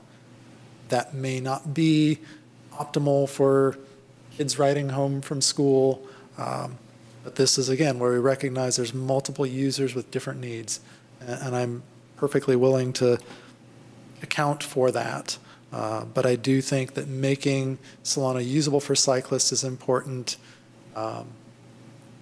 Make it as safe as we can for the ones who are comfortable riding on the street is a good objective. And knowing that people will use different routes. Our whole street network has to accommodate all users. Just because something's a designated bike route versus not a designated bike route doesn't mean you're only going to see bikes in one place and not in the other. Bikes, pedestrians will be everywhere. Regarding parking and kind of the conversion or loss of parking, I fully agree that people biking and taking transit can be perfectly good customers. There is a concern from merchants that losing parking too fast could have an impact. So taking an incremental approach may be part of what gets us there. And that might lead to the opportunity for cycle tracks maybe as a later phase, maybe not in the early phases. When I was younger, I lived in Cambridge. I walked to the sporting goods store, bought myself a pair of dumbbells to exercise at home and carry them home, 2 60-pound dumbbells, 1 mile. It was horrible. A lot of stops on that walk. That's the kind of thing that, had I owned a car at the time, would have been really useful to drive. So we recognize there's different needs, even for people who think they're really fit at the time. The angle parking, one of my thoughts relating to that, 45-degree angle parking has better visibility when backing out than 60-degree angle parking. I'm willing to give up some parking yield efficiency in the interest of safety, if that's one of the trade-offs that comes up. So when it comes to design, that's, I think, something I'm certainly willing to consider. The testing of the back-end angle parking, I think, is really important for people to not just have hypothetical pictures in their head of what's going to happen. Let's try it out so people can see what really is going to happen. I'd love to see, for example, as part of that testing, how easy is it to open your car doors given the slope of the street? Because if you're parked nose in towards the gutter pan, that tends to be a downhill slope, so you open your car doors, they swing out pretty easily. If you're parked the other way, is the cross slope of the street so much that your car doors are going to keep trying to swing shut on you? If we're worried about accessibility, that's something worth considering. I don't think it's necessarily going to be an issue, but we should look at ease of people making the parking maneuver, the ease of getting in and out of their cars. Certainly for folks with kids, back-end parking where you open your car doors, now your kids can't dart out towards the street, they can only go towards the sidewalk is wonderful.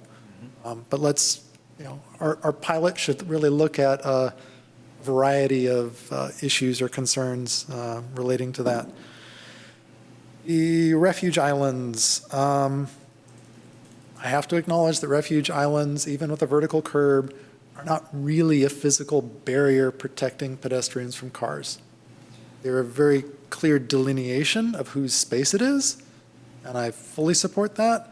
But if that means that we can adjust the design so that emergency vehicles can go over them, we should give that serious consideration, because if that's the difference between being able to use them, not being able to use them, certainly I would support that consideration.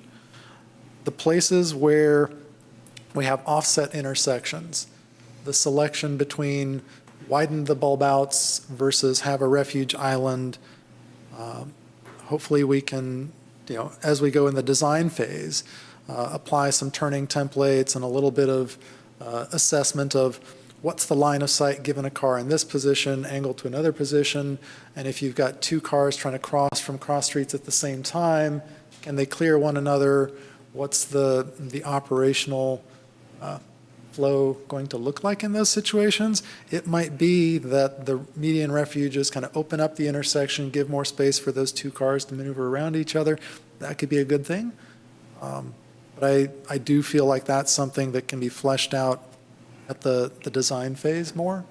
We need to give ourselves a little bit of flexibility as we go through design, because we may find things that maybe aren't as feasible as we thought, or an alternative actually looks better as we get into the details. So those were the things I was thinking of relative to design. Ken, do you want to go, or you want me to go in front of you? Either way. Are you ready? Yeah, I mean, I want to give honors to other commissioners, but I can go too as well. It's up to you. I want to echo something that Fareed said. First of all, cyclists need choices. Unlike most drivers who can drive on any street in most freeways comfortably, if the conditions are good, cycling is a physical activity, and your ability relates to your age, your ability, your attention, the weather, much more than driving a vehicle, a powered vehicle does. When we talk about having a network of cycling access, it's about all the range of users on cycles, and I think this is a really clear example of that. I really like the work that Preston put in on top of the work that was already in to come up with some compromise and alternatives. I think keeping those alternatives associated with the report would be important going forward in the engineering stages.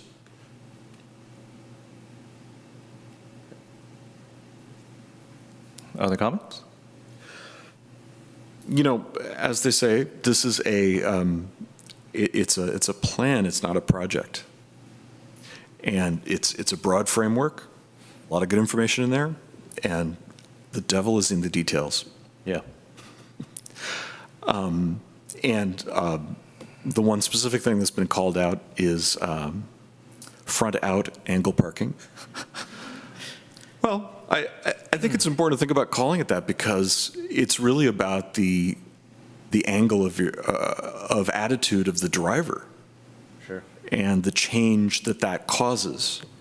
And there are negatives and positives. I happen to think that the positives outweigh the negatives for people who do it on a regular basis. To some extent, that's anecdotal, but I have seen that noted in my searches on the web. So I have a fairly high confidence that people who experience it on a regular basis can be adept at it, just like they're adept at parallel parking, which apparently is a more complex move. So I would like to see a really good trial of that, and we haven't addressed the question about, when that should happen that we were asked by staff. Yeah. I would love to see it in the next 9 months to a year. Having said that, I'd also like to see it for 9 months to a year.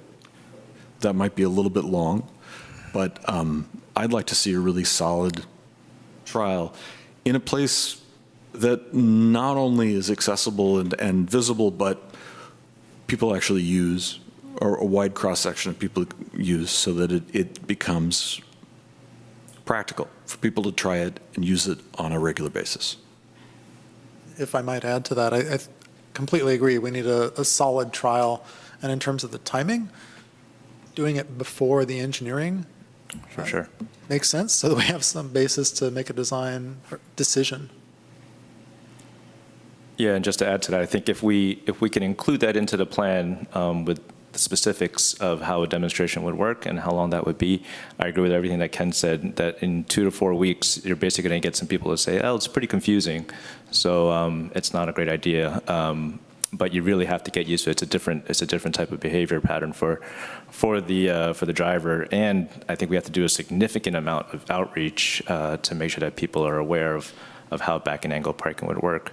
So if we can somehow solidify that tonight and incorporate that in the plan, I would agree with that. I'd be happy to.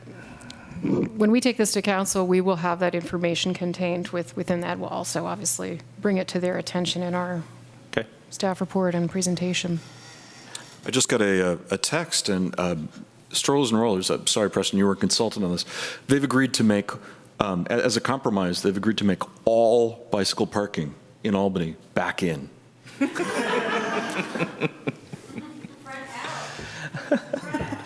Front out, yes, sorry, front out. Is it a question or a comment? Because we're in the comment phase right now. Come up quickly, please. In the paperwork that you passed out, you mentioned Seattle. We don't have to reinvent the wheel because Berkeley already has that kind of parking right at their civic park in front of the Veterans Memorial Building.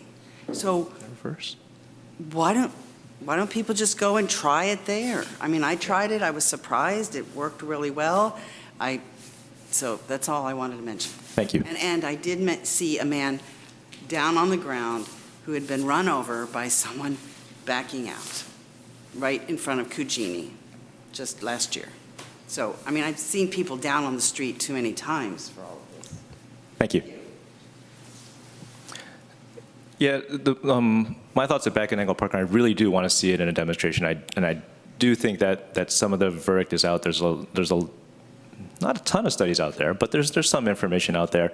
And I've seen back and angle parking demonstrations where, depending on where the vehicles are coming from, they're all just crossing from the other side of the street and parking in regular in front end.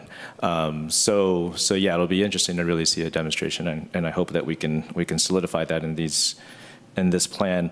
A couple things on the increase in parking. I don't think we should be including anything like that in a plan. That's increased flexible space, or we commit that space. And so we have larger plaza areas, or if we're going to look at the bus stop parklets, it sounds like the parking gains were a result of bus stop eliminations anyways. So I don't think that we should commit that back to parking. It seems a little bit backwards. And any type of planned, complete streets plan, I don't think I've seen one that has an increase in parking. It's always the big battle that's out there is the reduction of parking. So we should classify that as something else rather than additional parking. And I know that some of the merchants have already pointed that out as an advantage of this plan, and I don't think we want to go down that path of increasing parking for the city and encouraging driving. The bike elements, I'm torn on. I think there are some cyclists that do go up and down Solano. Preston, the recommendation you had with the cycle track, that works great for transit because then you can put in boarding islands to separate the cycle track and the buses. But going down the other way, basically you'll have the buses and the cyclists traveling roughly about the same speed, but the buses are accelerating up to 20 miles per hour and then slowing down, accelerating back up again and slowing down to get to their stops. The cyclists will be going at a consistent speed. So what transit operators fear is that leapfrogging going on between cyclists and buses. And so with Sharrows, there's, I think, debate on the effectiveness of them. Are they going to welcome more riders and say, hey, this is a safe place for you to ride your bike? Or are they notifications for others around you to say, hey, mind the road, there's going to be cyclists on here? So that's always a challenge with putting in Sharrows. Can I ask you a question on your statement about leapfrogging? Yeah. With the bus stops bulbed out, do you really expect leapfrogging to occur? So I think then what's going to happen in that situation? So then the cyclist has to pass the bus on the left side? If they choose to pass the bus. Right.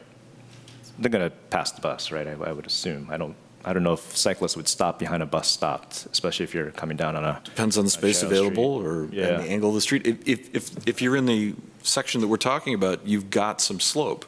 Mm-hmm. It's actually fairly easy to resume your speed. Yeah. Downhill, if I pass a bus, it's not going to catch up to me.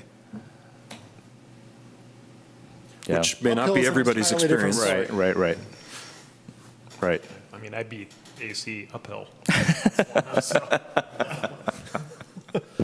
Maybe with one. Your results may vary. Yeah. I mean, I would say the Sharrow's fully optional. You could just leave it the way it is now. Right. And with the reverse angle parking, And I think that's the bigger kind of. question is, I see an opportunity to put a cycle track in uphill, and I was intrigued, you focused on that it could work downhill, but what do you envision happening for people uphill? Right. And I see that we can probably maintain parking. Again, it needs to be quantified and get an uphill cycle track, so why wouldn't we do that? And we get wider sidewalks, we get an uphill cycle track, and we maintain parking. So I don't know why that wouldn't be at least included as an alternative, if not the alternative, because otherwise, this plan's not going to compete for grant money very well. It's not. I mean, compared to what else is going on out there in the world. Right. Like I say, I put those sections up for Lower Solano because it looks in many ways like what was done on Lower Solano 20 years ago. And that's not what leading edge jurisdictions are doing now and the ones that get the grant money for doing projects like this. So I think if you don't include something like cycle track, you're basically saying we're never going to get money to build this. And I agree with the cycle track going uphill because I think there's a design for that can be done that's elegant for transit, and Berkeley has done it. Other cities have done it. There's other plans, in Oakland that the consultant's working on that have done it. So I think that's fine. So if we looked at something like reverse angle parking and then an uphill cycle track with bus boarding islands, I think I would be okay with that. So from a cycling perspective, if there's an uphill cycle track, the angle of the parking Doesn't matter. pretty irrelevant. So Doesn't I don't know matter. if you But have on the other side of from AC. Well, the other side would be parallel parking. Yeah. So reverse angle parking. Skip that whole thing. I mean, Yeah. Reverse angle parking for I think has just other benefits outside of the cyclist impacts. So we're talking about the kids with opening up the doors, going towards the sidewalk, loading your groceries or whatever it may be into the trunk on the sidewalk. But visibility for other cars when you're pulling out, and visibility for other buses when you're pulling out. I think generally transit throughout the country, they're really apprehensive about driving on streets with angled parking because of that back out conflict. So if it's reverse angle, I think that's a level of comfort for transit.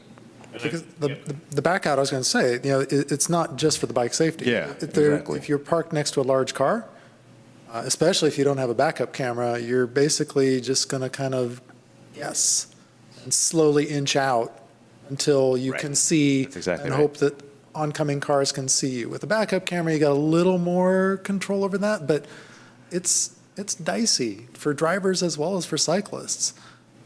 Yeah, you're waiting for that honk. Well, yeah. You're just like, Yeah, it's a guessing game. It's an incremental thing, and it's not very efficient. It doesn't feel safe. Relative to the uphill and the cycle track, I really feel, as someone who rides up Solano regularly, the intersection at Ordway is one of the pinch points. And if you go any narrower than that, I can't share the lane with a car. And then I think a cycle track would feel necessary, because otherwise I'm going to have to take the lane, I'm going to block cars, and they're not going to be happy, and it's less safe because some aren't necessarily paying as much attention.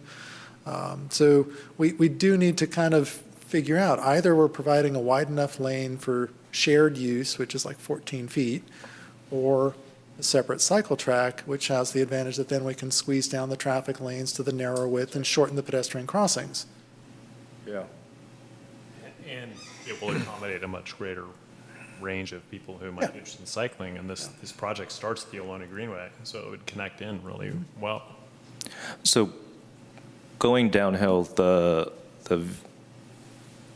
bus is 10 feet wide. So you would need. How wide is it going uphill? Quantum physics. I broke my thought. Sorry, Ken, thank you. So the bus is 10 feet wide, so going downhill, how wide would that lane be? How wide was the lane in your proposal? 12 feet. So, I mean, it would be downhill. The idea is that, again, as Fareed said, pretty much if you're coasting, you're going pretty fast. So I wouldn't see downhill. It's 11 foot, 12 foot, that's not as critical downhill. Yeah. The idea is But is that out there with traffic. But is that sufficient to loop around a bus stop if a bus is stopped on a bulb out? I mean, so, and this is purely anecdotal, but the existing bus bulb out stoplet, I wouldn't pass a bus. Okay. One on Lower Solano? Yeah, Because yeah. you got So that's an example right there. There's Right, just not right, enough right. room. I mean, I'd be going into oncoming traffic. Yeah, How yeah. about Santa Fe? And Santa Solano? Fe's Is that one wider. wider? It's It's a wider as far lane? into the road Pass as the there? stoplet is. Yeah. Yeah, so I mean, I think if the bus stops are as far out as the stoplet at Cornell, most people who are cycling are going to stop Yeah, behind the bus. yeah. Okay. And maybe that would be a requirement then at the bus stops is to block the lane, right? So that you don't have cars or bikes passing on the left side. Yeah, at and I all. think you want that. I mean, that's why Yeah. the stanchions went in for the bus, the stoplet. Right.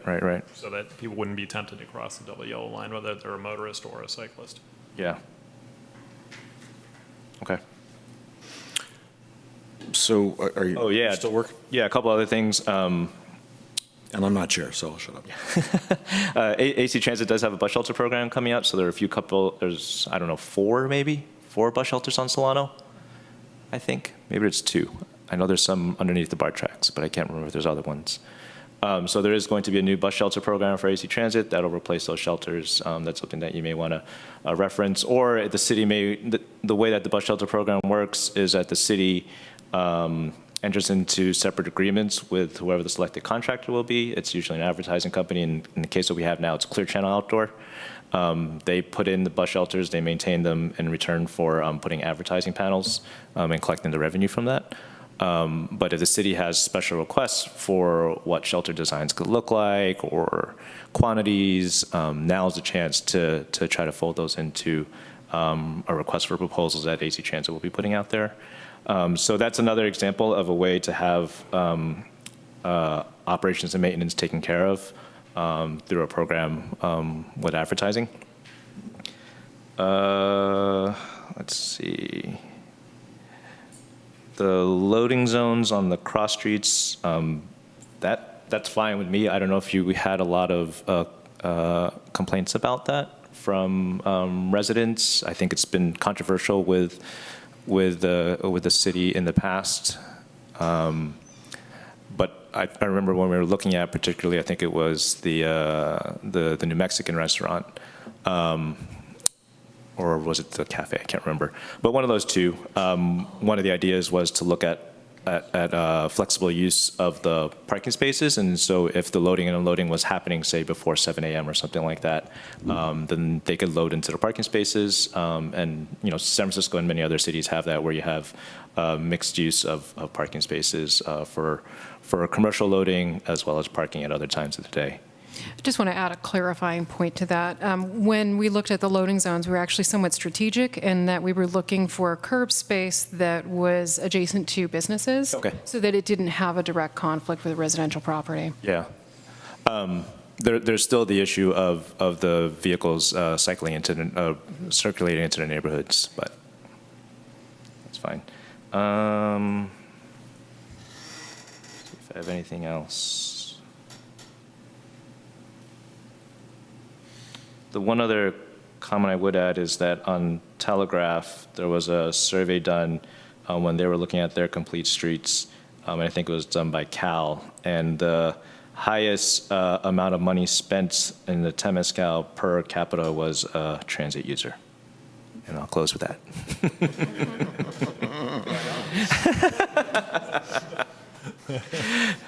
Yeah, I mean, the studies I've seen, that actually use data and quantify, find that business owners underestimate the number of patrons and the amount of money that comes in from people other than motorists. Other than cars. Absolutely true. Consistently. So yeah, I mean, I'm excited. A good plan could actually really enliven that part of the street and make the businesses that much more viable. I'm hearing, I think, support for the section with a one-way uphill cycle track. In order to provide clear direction, I'm going to move that alternative be included in the plan. I'll second that. From staff, Well, I think we actually need an initial motion of what you want to forward to City Council. Okay. So if you're going to forward a recommendation to adopt the plan with that additional section detail, that's fine. We just need the preface in there. And I'll move that we adopt the plan with the additional section detail. Okay, well, I have some other. Oh, there's more to add. Well, I don't feel like we've done chapter 3 and 4 yet. Yeah. I mean, I have some other items to. And I think we should specify the pilot for the reverse angle parking. So when that has to happen, before engineering, of course, and the duration of it. And I think it does have to be a longer period of time. Sure. I mean, I'm kind of think maybe doing these in doing motions in pieces rather than trying to put it all into one would be Well, I think more efficient way to go. Ideally, you make one motion, but whatever you want to throw at us, we'll write down individually. All right. That's yeah. So I guess we can just go with consensus kind of. So there's consensus to have a section with a one-way uphill cycle track. Yeah. I think it's fair to say. Yeah. There's consensus to have a longer period back in parking pilot.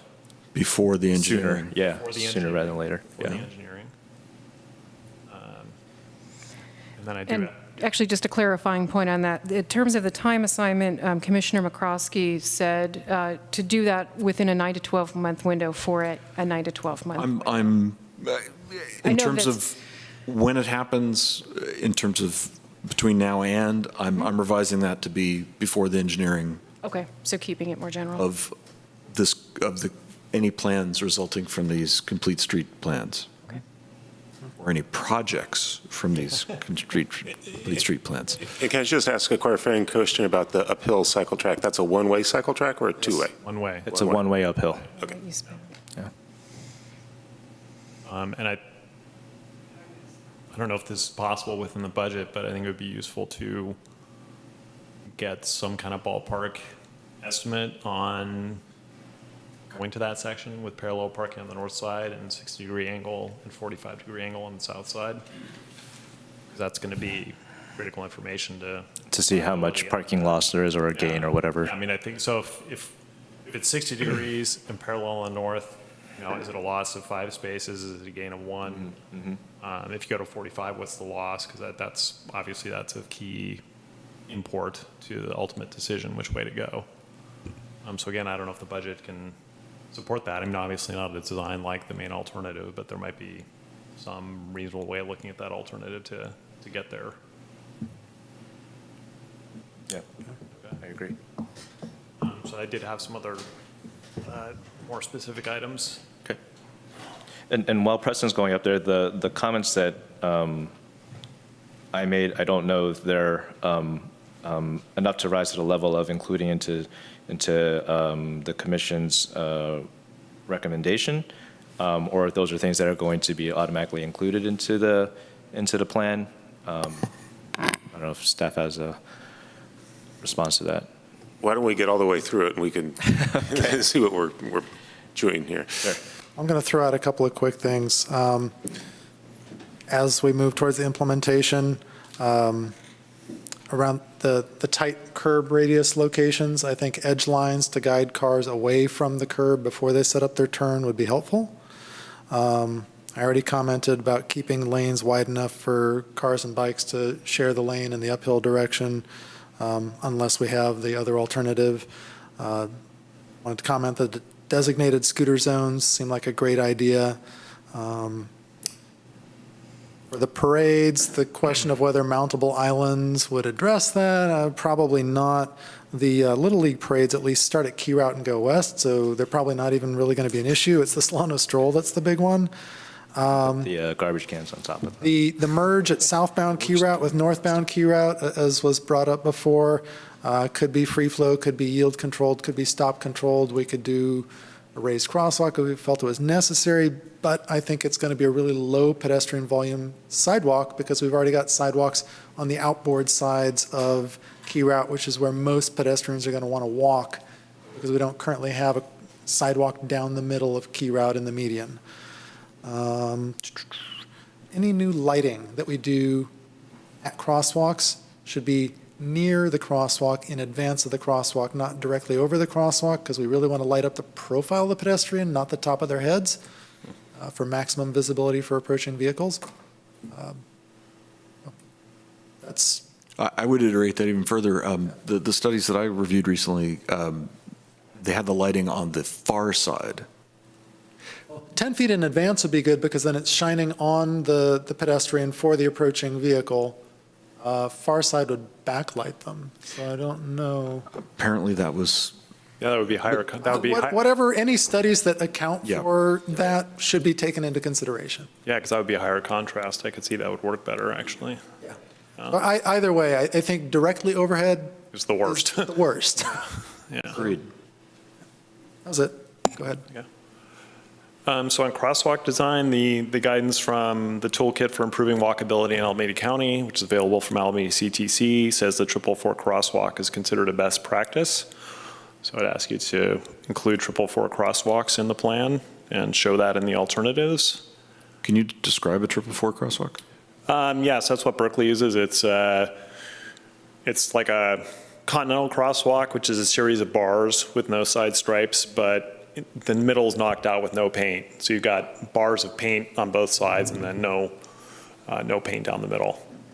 So the advantage to that being that wheelchair users don't have to go over the rumble strip of thermoplastic stripes. Right. So didn't we just approve in our last meeting a new design? I think we didn't. No, we didn't get to that item. Oh, okay. Yeah, all right, sorry. Yeah, we didn't get to it. And it's not on the agenda tonight. So bike parking quantification. So there's a table 2.1 that quantifies, to the single digit, the car parking. There's no quantification of bike parking. So please include a table that is in parallel, or you can include the bike parking on this table.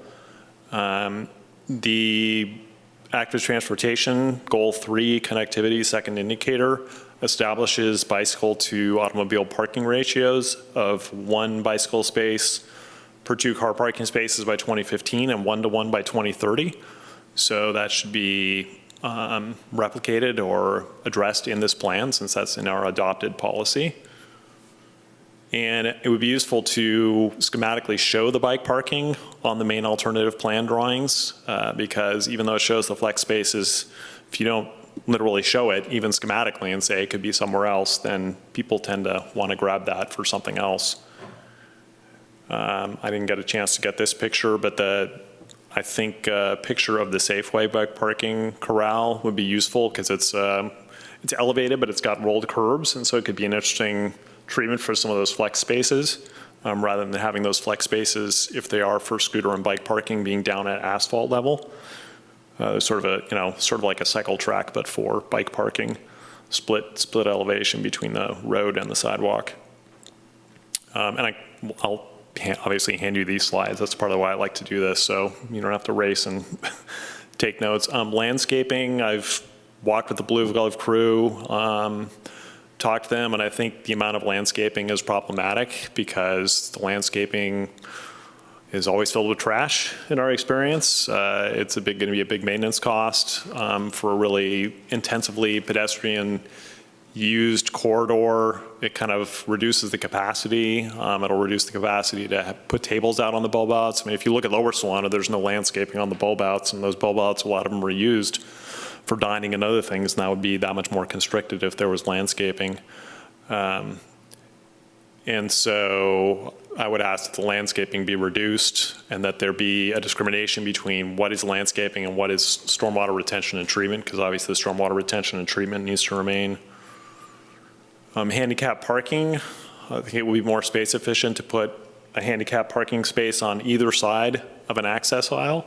So a van accessible space could be on the left, depending on if it's head-in angle parking, and then a motorist accessible handicap space could be on the right, and that way you could double purpose the aisles that are there. I'll skip that. We talked about that. Rectangular rapid flashing beacons. These do not provide legally binding protection for cyclists who are using them. So if you're a cyclist and you press the button and you get a rectangular rapid flashing beacon and you ride out there and you get hit by a motorist, the motorist isn't at fault. The cyclist is at fault, because the motorist isn't required to stop for a cyclist. So they can provide a false sense of security. I think they're pretty early days. I don't know if you have any data on whether that concern is founded, and that concern of mine is founded or not, that legal concern. Yeah, the legal liability thing hasn't been tested that I've seen. Okay. But yeah, the whole point is that the rapid flashing beacon just improves visibility. It doesn't change the right-of-way. Right. Motorists may or may not yield. Right. So I'm the ATP being 7 years out, I think Peralta is shown as a relaxed cycling route, but the perspective over time has evolved to, because of the speed of motorists on Peralta, the topography, the volume of motorists, that it's really more appropriate as a rapid cycling route. And then Curtis isn't in there as a cycling route at all, but I appreciate that you as the consultants put it in there as a cycling route, because that's the hope down the line in the new ATP. So I would suggest taking the rectangular rapid flashing beacon off of Peralta and keep it at Curtis. But at Curtis, put the buttons on a side where somebody has to dismount to use them, so that they don't get this false sense of security. And that's it. Thanks. I don't know if any other commissioners have comments on any of that. Anyone else? Let's see if I had anything. Preston, Yeah. could you cycle through your slides slowly? Yes, okay. Once. Sorry. I took in each individual one, and I have not retained. That's fine, sure. So this was our RFBs. Right. Sidewalk width, just showing sidewalk width, bulb outs and parking angle, I skipped that. Handicap parking. So the idea is that by doubling it, okay, you can save space. Landscaping. In-street bike and scooter parking, look at the Safeway bike parking model. Show bike parking actually on the main alternative, even if only schematically, so that people get in their mind, there's going to be a lot of bike parking, it's going to take up space. That is if it meets the ATP policy goal of 1-to-1, one bike parking space per automobile space. I can give you these slides too, by the way. Well, if we're going to talk about it right now. Yeah, sure. And then bike park, quantify the bike parking. So actually say how much bike parking there is going to be or there can be. And wait, I'm going the wrong way here. Crosswalk design, use 444 as it's recommended as best practice by Alameda CTC. And that was it. Thank you. That was helpful. Additional comments? So my next comments are probably chapter 4, I think. But relative to the refuge islands, I think those should also be pilot tested. I think rolled curbs are probably a smart thing. Make them emergency vehicle mountable. And the same thing, start with paint, maybe paving, then go to something that's raised. That's how the plan's written. Right, exactly. So I fully support that, but I think it needs a substantive test before we proceed with the engineering phase. Again, so that we know that that's what we want to do in certain locations because it plays into the selection between the alternatives. If we want the cycle track alternative, maybe we don't need as many of the refuge locations. If the refuges aren't working as well as we thought, that may push us towards the cycle track alternative. So again, some of these sort of pivotal, do we like this element, do we not like that element? You know, I think the plan does account for that in trying to pilot them and test them. I just want to emphasize that we should try to support that. Yeah, I think I recall there's a whole section on temporary installations, and we can probably flesh that out a little bit more and put that in put some detail in there. If we don't have additional comments, I'm ready to try to make a motion that incorporates things said. Well, for staff, so there's a lot of smaller comments in here, and then there's the significant ones, which are the alternate for the cross section, and as well as the reverse angle parking. How do you want a motion to come from the commission, and what has to be incorporated in there? Because we could easily make this a 5-page motion, or we can make it I think for a few given sentences. the conversation that you've just had, I mean, we have it all written down. So I think that's sufficient for our purposes for you to make a motion. And in terms of our coordination with the consultant, we can kind of break it down into kind of the low-lying fruit and then the things that may be a little more involved. So acknowledging that, the motion that I would suggest is that we recommend that council adopt the plan with the inclusion of the uphill one-way cycle track option with cost estimate and parking numbers. And second, include a longer back-in angle parking pilot prior to development of engineering plans. And third, include the report a cover letter, executive summary, or appendix summarizing the commission comments, including the slides that have been presented. If I may make a friendly request, a friendly amendment to the north or the eastbound cycle track to make sure it also includes bus boarding islands. Certainly. At the stops. I'll accept that. We haven't talked about the length of the trial specifically. Yeah. I think we should. I'm thinking months. Yeah. Right. 6 to 8. What do you think? I think we can say, make the pilot potentially 6 to 8 months. I want to leave some flexibility. If staff determines that there's reasons why it may or may not be feasible, I don't want to carve it in stone, but we are interested in a substantial pilot of perhaps 6 to 8 months. People give up on avoiding it. Yeah.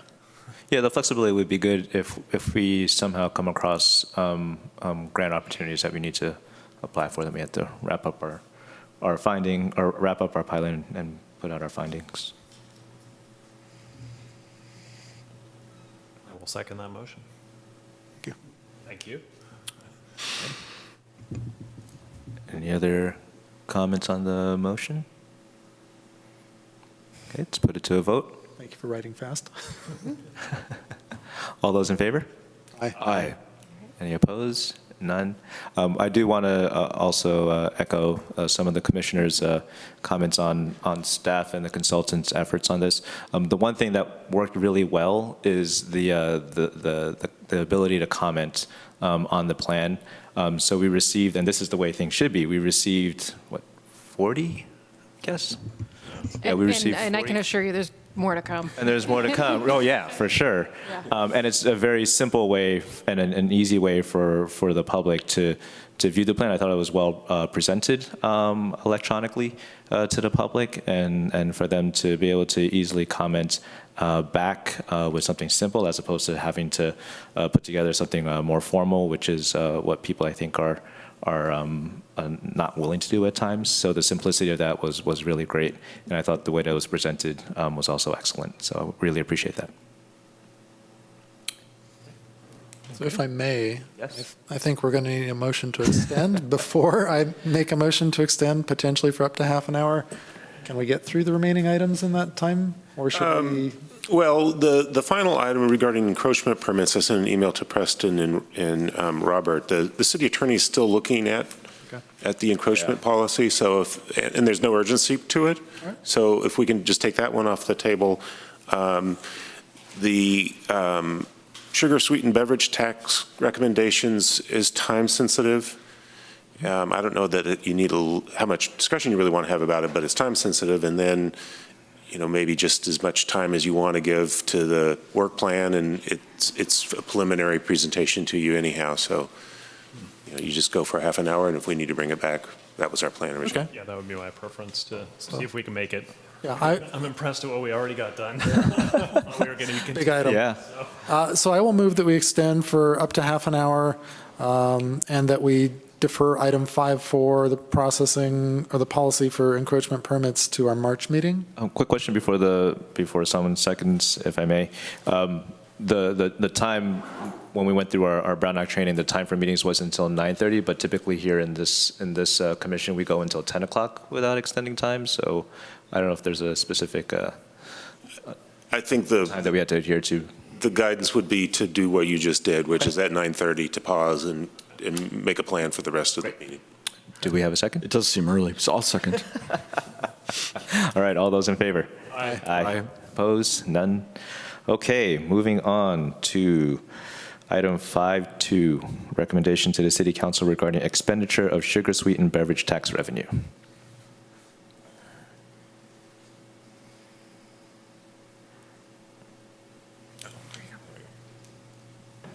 So I provided to you in your agenda materials a brief memo, just an overview of the tax itself, and this is the second time you've had an opportunity to comment on this. Several years ago, you did provide some comments for council. These were your comments at that time, for the commission at that time. The city council ultimately approved a budget of almost $290,000.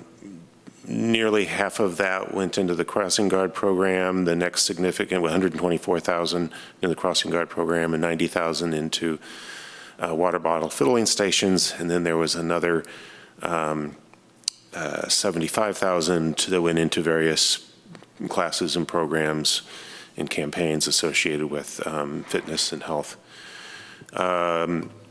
The revenues as of last month are at about 440, almost 441,000. So a little bit more than was originally. A lot of sugar, but I won't comment on that. So anyhow, I think what we'd like to, if you want to use your previous memo as a starting point, and if you wanted to add some things or take some things off, that might be the most expedient way to get through it. Questions? Oh, Preston. I presume the need for the crossing guard program funded by the city continues? Yes. Okay. So in some sense, that's a pretty big chunk. Yeah, a lot of it's spoken for. I feel like, and that's, I would say, mostly in this body's jurisdiction. So in some sense, I feel like, well, if the crossing guards are getting funded out of it, then we've had our dip at it. Just my perspective. So that would make it pretty simple to say, keep funding the crossing guards. That's number one priority. I think part of the problem that I saw with this previous effort was it specifically said at the bottom, not prioritized. And a list like this is not the kind of list that council's really necessarily set up to process through and prioritize. So if we want them to do, or if we want the council to consider something else seriously, I think we need a much shorter list and we need to prioritize it. I agree with the concept, and I think a much shorter list is very important. One of the items that's near and dear to my heart is the Safe Routes to Schools 4th and 5th grade bike safety program. And the issue there is the money that's been used for that program has run out. This is where they come in and for all PE classes for 4th and 5th grade every 2 years at each elementary school and get everybody on the bikes, get most of the students out after training on the city streets. So all of our kids entering middle school are ready to bike to middle school, or at least more ready to bike to middle school. But it turns out that it's a great preparation for that. So I would propose that we submit a list that has crossing guards at the top and the bike to school program as the second and only additional item. Can support that. One thing I wanted to say about the crossing guards is they're absolutely necessary, but it seems like the city is getting the short end of the stick on that program, and so you don't have the university contributing, you don't have the schools contributing, so it's only the city that's contributing to the crossing guards, and I think that's the reason why we got into this issue to begin with, is that people started, other entities started pulling out of the funding there. So is there no desire or any type of channel to look at the funding for the crossing guards again? From the other agencies? Yeah. My sense is that they have no interest in contributing financially. Yeah. Okay. Yeah, my perspective is it's the city's It's a street. transportation network. It's really, I mean, traditionally if the schools paid for it, but if you think about employers and their clientele, you don't necessarily expect other businesses to pay for street safety. So I don't know. I personally don't have a problem with the city paying for it, especially since it has this revenue stream. It's the city's transportation network, and the schools are part of what makes this city what it is. So. I agree. One question I've got, do you happen to know if Bike Racks for Schools has drawn on this funding yet? I don't know. Okay. I don't believe so. Yeah, I'm pretty close to that. Right. I'm fairly certain. I know, for example, the middle school added a second bike parking area. That's one area that when bike racks fill up, adding more is really valuable. So I would. I know specifically that project did not access these funds. Because if the need is still there, I would kind of like to keep that on as a third option. From my perspective, there are other funding sources for the bike racks, and there's a lot of flexibility, and the threshold is pretty low. So those projects seem to be getting done. Right. If funding is not a constraint to those, then I'm not going to worry about it. That's my I would perspective. say, based on my experience with the community organization, it's almost more sort of logistical bureaucratic than it is a matter of money at this point. Okay. Given the, yeah. So I appreciate the sentiment, though. Yeah, I would support the two priority items. My thing on the crossing guards is that someone else was paying for it before, right? And they've since backed out, and it created quite a kerfuffle for us to deal with. Well, and just to bring it up, the other issue is that this is not or hopefully not a permanent stream of funding. And both of these programs that we're talking about, it would be great to see them funded on an ongoing basis. So I guess, it'd be great if we had some alternatives for other places to fund them, but that's not being proposed in front of us at this moment. No, yeah. Okay. In terms of other agencies that participated in the past, what other agencies participated in funding crossing guards in the past? University, right? The university and I believe the school district, there was, So they all did. there was a three-way arrangement. I'm not sure if it was equal, but I'm not recalling exactly. So did both of the other agencies drop out at the same Yes. time? Approximately? Pretty much, right? Pretty much, yeah. Yeah. No. Yeah, not great. So I'll move that we prioritize the use of the funds for crossing guards and the Safe Routes to School bike safety program. Do we have a I'll second? second that. Sorry? With the friendly amendment that crossing guards is the number one priority and Yes, the other is that was intended. So Okay. yes, Okay. So you're saying prioritize list, correct. Yeah. And there's a second to that? and I seconded? Okay. All those in favor? Aye. Aye. And opposed? None.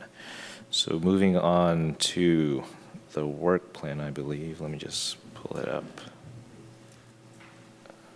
Our lone audience member is now reading the paper instead of paying attention. All right. Item 5.3 is the draft commission work plan for 2019 and 2020. Historically, you've taken a couple meetings to kick this around, so based on that, just putting this forward as a discussion item. I won't go through the details of some of your accomplishments for the last couple of years, but they are listed in the memo that was provided to you. And I think that, if nothing else, gives you kind of a sense of capacity as you're talking about this. You've had a busy and productive 2 years and some late night meetings, and hopefully we end up with roughly the same number of bullet points. That would be my plea to you. In terms of the upcoming items, this is kind of strange. It hasn't switched over. Can you maybe do something over there? Or? It's in a strange viewing mode for PowerPoint. Anyway, I broke it up into two categories just to have it a little bit organized. The first are policy initiatives, and then the second are specific projects, locations, or particular initiatives or project initiatives. So this is overall kind of citywide types of things that we're thinking about bringing to you over the next couple of years. I think most of these we've talked about over the last few months, but if you'd like to have me go into detail on any of those, I'd be happy to. Review general plan. What does that consist of? And is that, I don't think I've seen that happen before. It hasn't for traffic and safety. We're required to do it for our housing element, but it's been 3 years now, a little over 3 years since the general plan was adopted. And I think that's just to refresh everybody's memory, including staff's, about what's in there, what kind of commitments did we talk about making, and just familiarizing yourself with the document. Yeah, I mean, I think that's great because I looked at the functional classification map and actually think that should come soon because it has a nexus with the pavement management program and some of the functional classifications, some of the streets don't make sense to me based on the ground. Well, this is just kind of refreshing our memory. If you want to talk about amending the general plan, that's a little bit of a different exercise. Okay, well, my understanding was for the pavement management plan, you had some flexibility in terms of how you blast streets functionally. In the pavement management plan. Right. So I mean, that's the nexus, so it can be soft rather than hard. In other words, we don't need to amend the general plan, but in looking at the general plan, we can say, you know, this street for pavement management purposes really should be this function, not that function. That sounds to me, I'm happy to do it either way, but that sounds to me more of a pavement management plan agenda item, which will come to you probably at your next meeting. The general plan is just to refresh your memory from 3 years ago. What do we talk about? What kind of commitments do we commit ourselves to do that we haven't done yet that you might want to get started on? I agree that that can be just a policy of the pavement management plan implementation and something that could in future be rolled into the general plan. Where did the parking study leave off, and is that just shelved, and anything going to come of that? The parking study that David Early's firm worked on a couple of years ago. So that was, the study obviously was completed, and the action that was taken by the city council was, I think, in effect, to maintain the status quo for right now. I don't remember the exact wording of the decision, but it was accept the report, but not to implement essentially either a permanent parking system or a paid parking system at that time. And I think the sense was that it had the parking market, if you will, hadn't quite risen to the point where those would be accepted by the community and cost effective for the city. That obviously is something that we kind of have to stay on every few years, and sooner or later that's going to change. Yeah, hopefully sooner. Yeah. Okay. Is that something that you? It's something I noted in my notes as if we had the capacity that we should keep the pressure on to keep revisiting it. I don't know if that's something that the rest of the commissioners would also want to add to the list. I kind of felt like and correct me if I'm wrong, but it seemed like part of the result of the study was that the data didn't show as big a parking capacity problem as the public perception reflected. Yeah. And that was part of why council decided not to really proceed with any changes. Right, the occupancy was lower than perception. There was capacity. Yeah. Right. Overall. It didn't mean you could park right in front of the business you wanted to go to or whatever, but you could find parking nearby. Yeah, I think the staff has been able to use the study as a resource for other projects, and that's been great. I don't think necessarily we need to pursue it specifically. I wouldn't now. Okay. I can agree to that. Oh, this is a 2-year work plan, so That's what it is, right? It's 2 years, covers 2 years. Yep. It is a 2-year work plan. And this is a draft you're giving to council. They may look at some of these things and say, we don't want to touch parking, or we don't want to do this or that, or they'll add more things. So this is your opportunity to just throw some ideas out there. Ready to move on to projects?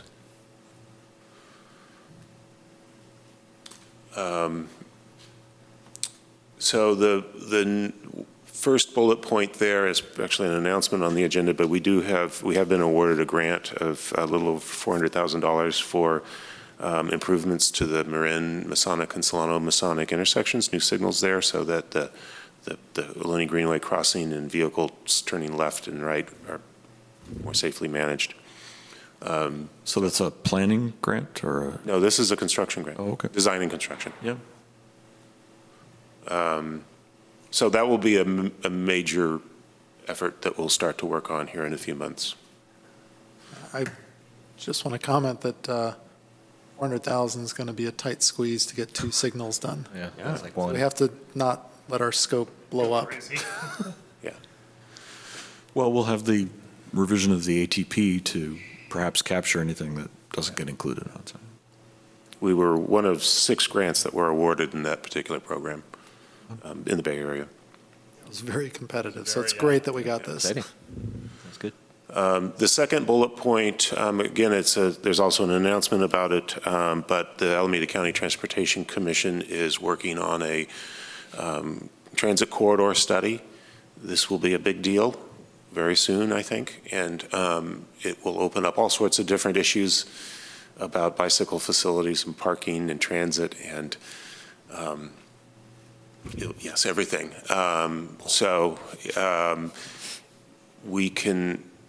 This will be a significant work effort for the commission and the community over the next couple of years. Mm-hmm. Assure you of that. Yep. The other items, there are a few projects there that you see that I think you're familiar with. With respect to the post-project monitoring, we do want to start, and we're planning to start very soon, some monitoring of the just completed project on Marin to see how that's going. We know there's some motor vehicle flow issues on westbound Marin at some hours, and we want to understand that a little bit better. And then we're in the process of doing some post-project monitoring around Dartmouth and San Pablo and Monroe, and we'll bring that back to you sometime in the next couple of months as well. We'll probably want to do some signage changes there. Great. Where the Hawk signal compliance rate is not what we would like it to be.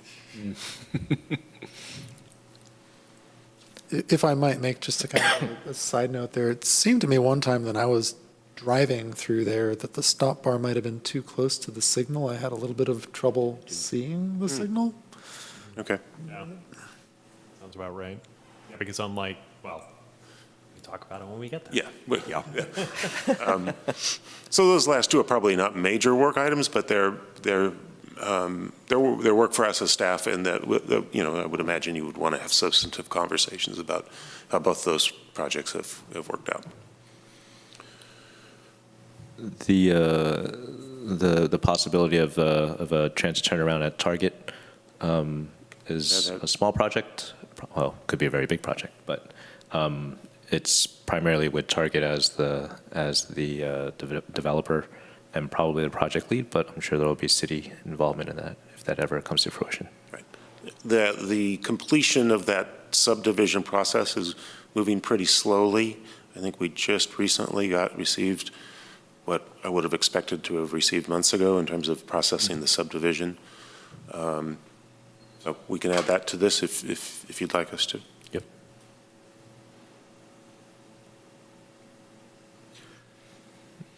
I guess there's nothing left for us. Oh, yes, please. Our public rises. Yes, thank you. He put down the Come on paper. up. I don't know if taking a newspaper break got me fired. I'm so used to just you speaking, so Yeah. but please. There's a pair of projects that I'm hoping can be added around the intersection of San Pablo and Marin. We've done so much investment of time and money and energy to get good bicycling access really good bicycling access to that intersection from the west side. Pretty good bicycling access now from the east side and almost from the south side. The intersection itself is still a problem, and we had some sort of plan at one point that I guess we called Phase 4 that got split out, and I want to make sure that doesn't get forgotten because those intersection improvements are still important. And in connection with that, we also want to complete the cycle track from Sprouts all the way up to Marin so that it can connect to Marin Extension, so that it can connect to the other bike path. And regarding the intersection improvements, I don't want to get too much into the details, but I know one of the reasons that project had been postponed or maybe was frightening people off a little bit is that it was going to require relocating the curb on the southwest corner to make room for a new bike lane in between the straight-through traffic and the right-turning traffic. And I'm wondering if there's a way to fix this without actually moving the curb, just with paint. I don't know what the rules are, but if there was a way that the bike lane could be drawn with a dotted line so that it was embedded in the left edge of the right turn lane instead of having to make the street get wider. It's not quite as good an accommodation, but it might be good enough, and it might make the project a lot easier and cheaper and allow it to move forward in a way that it's been kind of blocked for a while. So I'm hoping we can get those back on the agenda soon. Thanks. Thank you. Preston. So to that point, I don't know if there's more slides, because I know what's in the, okay, because what was in the document had like, plus all the capital improvement plan projects that are listed for the next 2 years. I mean, so it was more extensive than this, and I looked at that, and that included both the projects that Harry just mentioned. So even though it's not shown up there, that is what was in the written document that was provided to us. There's also implementation of annual sidewalk and pavement projects, management, modification to curb management adjacent to Albany Unified School District facilities, and probably one other. So I did have some potential additions. Yeah, implementation of small citywide traffic calming projects. On there. Those are all on there. They're on there? Okay. Well, there are 9 bullets here. They're actually 1, 2, 3, 4, 5, 6, 7, 8, 9, 10, 11. They're 12 on the printed page. So I had some potential additions beyond those 12. One was looking at parking on the east side of Masonic, which in some blocks is mostly empty most of the time. And I think that would be an interesting subject of a joint meeting with the Parks and Recreation Commission, because that territory is just going to waste right now. And it also invites or incents speeding by motorists. So I think it would be useful to look at that if the commission agrees. I think to include in the Dartmouth, San Pablo, Monroe, I think what was on our written list was really about the hawk signal, but I think to include in that also the cycling signal at Monroe, because I think there's some phasing changes there that could be quite helpful. That actually was part of the mine. Okay, great. Sure. And then we've had 2 Safe Routes to School capital projects at Marin Elementary. We've had 1 at Ocean View Elementary. We've had none at Cornell. There was a grant application a few years ago that unfortunately didn't succeed, but in some ways that might be an opportunity because the state of practice has advanced, and so I'd like to carry that on our work plan. Was that for the Marin side? It was the Marin side, yeah. Yeah, so the previous grant application was for treatments at Cornell and Talbot. And that site is actually going to be occupied continuously for the next 5 years, and that's not true of the other elementary schools. True, good point. Yeah, right. So- right. So it makes it even more important. Yeah. Yeah. With higher population, right? There will be an increased population. And then finally, in talking to people on the 500 block of Pierce Street, they've been asking about a phase 2 sound wall along the freeway that I guess was committed to, or I don't know much about it, so I'd like to have that on there just to have a plan. So the sound wall on that block of Pierce, it ends, I think, right at or just north of where the G stop is. Okay. And there's just a chain link Just a fence, fence, and right? people break Yeah. through it, and Right, it's right. got often has gaps, and so some of those residents were like, well, there was supposed to be another phase when X happens, and I don't know much more about it, but I'd like to learn more about it and then track that. I'm sorry, what's the location again? So there's a sound wall across, on the between the freeway and the 500 block, but it ends. The south end of that is north of the north end of the city property for Pierce Street Park, and it's basically right next to the bus stop. And so it goes from sound wall to chain link fence, and the chain link fence often has holes in it, and I don't know who's going through and doing what, but yeah, kind of exciting. But anyway, I would just like to know more about that. So putting on the work plan as a way to drive that. If I can I friendly challenge that? How is that transportation related? That's a good question. I think it could be transportation related if and when the cycling path, which is under discussion with the affordable housing, goes forward, because you're gonna have a cycling path with no wall between, do we want just a chain link fence that is often broken between the cycling path and the freeway? I don't see the cycling path on the work plan. True. That's a good point. That's a good point. Yep. So, great. So maybe the cycling path So- should be on the work plan. Okay, then I would agree that Okay. both of those things. Yeah.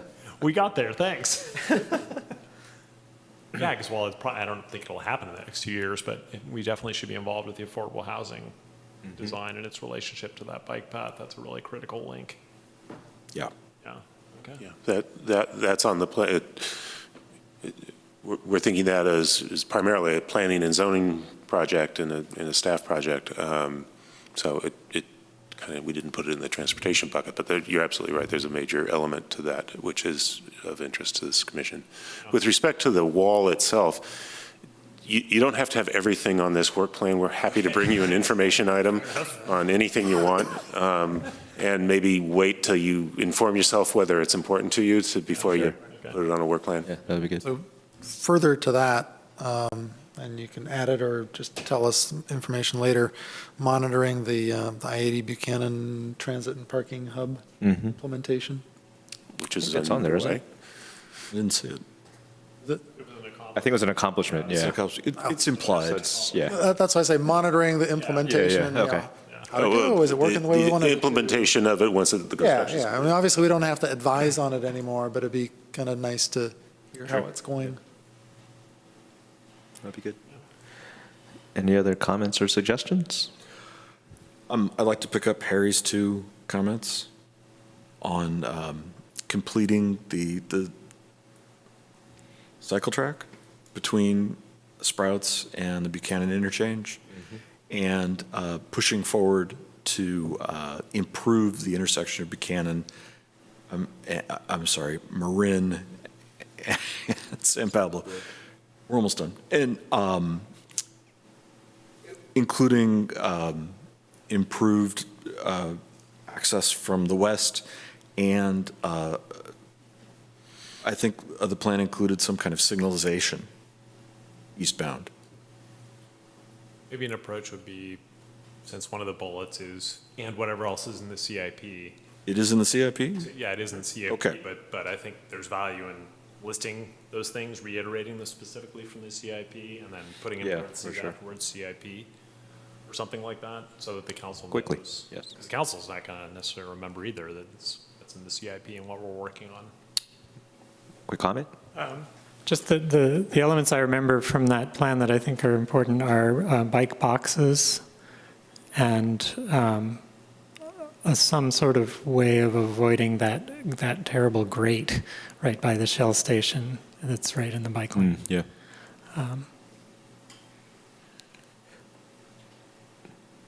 We're at 9:58. Do we need to continue for another 5 minutes? I don't need action on this one, I think. No, it's comments just- are received. I can make the edits and bring it back to you. It's not going to council until, they're actually not done with their strategic plan until probably next month, or Okay. February, April. So they're not going to look at this until April or May, I would guess. So you can have another shot at it, and I'll noodle the wording on the Marin Buchanan and San Pablo intersection, because I think there's monitoring is going to play into what you want to do with the Phase 4. And I appreciate Harry's comments about not modifying the curb. That simplifies the project enormously. If we can get Caltrans to. Well, that we're always going to have to deal with Caltrans, but that takes the University of California out of it. Oh, we can say more when we get there. We can talk about it more when we get there. I think. Yeah, we shouldn't go any further. I do think there were a couple of announcements. I've lost my agenda. We should do an extension of time. I've got it here. I can. So we had a save the date for Monday's Brown Act training? We need to extend some time. Oh, I'm sorry. To extend 5 minutes? Yeah, 5 minutes? Yeah. Is that? I'll second that then. All right, all in favor? Aye. All right, none opposed. Great. Did you find Jeff? Yeah, I got it. So yes, thank you for attending the training on Monday evening. I believe there's a link to a video if you want to take a look at it again. We really seemed like people were really engaged in asking good questions, and really appreciated that. As I mentioned, we've gotten $410,000 from the Regional Active Transportation Program Cycle 4, ordered by MTC, and we'll be working with the MTC on the paperwork with that grant, but that will be something that we will want to start to work on the design. We did some very preliminary stuff, I think, with you a number of months ago, and now we'll come back with some more information that Parisi, our consultant who helped us with the grant application, they've given some more thought to the project, and we'll have them make a presentation to you. I want to pause there and congratulate staff. Yeah. I heard from Bike East Bay yesterday that the East Bay, while having 7% of the state population, only got 1% of the funding out of that. And Albany was one of the few in the proud in the East Bay. So thank you for your work. Well, Extend that to whoever just worked on it. Justin and the Parisi team worked together on that. So, yeah, thank you. That's nice of you to say that. We're proud of that. These things are competitive. And we didn't get the one for funding of San Pablo Avenue construction, pedestrian construction. And that was I forget, we asked for 3 million something, I think. Magnitude, yeah. Yeah. But we'll take what we can get. Yeah. We're waiting to hear whether we, and I think it's going to be a couple more months, whether we get a grant for active transportation plan update. Good. And then I mentioned the Alameda County Transportation Commission's San Pablo Avenue Corridor Project.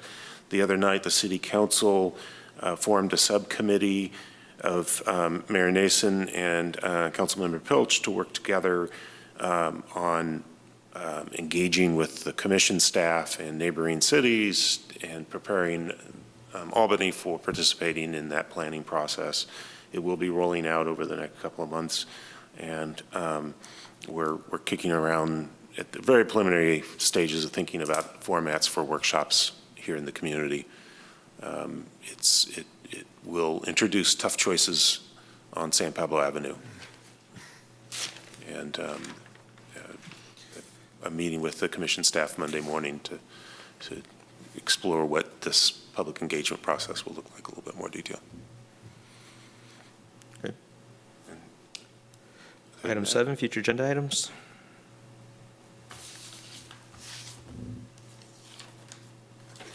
I would just put in a plug for the crosswalk standard again, since we have a paving project coming up, so it could have impact on what actually gets painted. Maybe also the standards, city standards, which is under the policy initiatives. Mm-hmm. So there's a number of adjustments that I'm interested in seeing occur in the city's engineering standard document. I think if there are, for all the commissioners, if there are some ideas that you would like us to be prepared to deal with, you can get those to us in advance. That would be a big help. Like the crosswalk standard that you mentioned this evening, I don't want to have to wait a month to pass that on to the Public Works Department, because they're out there working on stuff. So I'll do that in the morning. Even though you haven't formally adopted it, they're plugging away on projects as best they can. Okay. So is that a request for sort of you want me to email you ideas I have for the standards discussion? I think it would help us prepare for the discussion rather than to come in cold and then have to think about it. And yeah. Thank you. Okay. Good. Anything else from staff on future agenda items? Is the pavement program going to come back? Yes, next month. Okay. Anything else from the commissioners? All right. Next meeting is on Thursday, March 28th. And with that, we are adjourned. Thank you. Nicely done.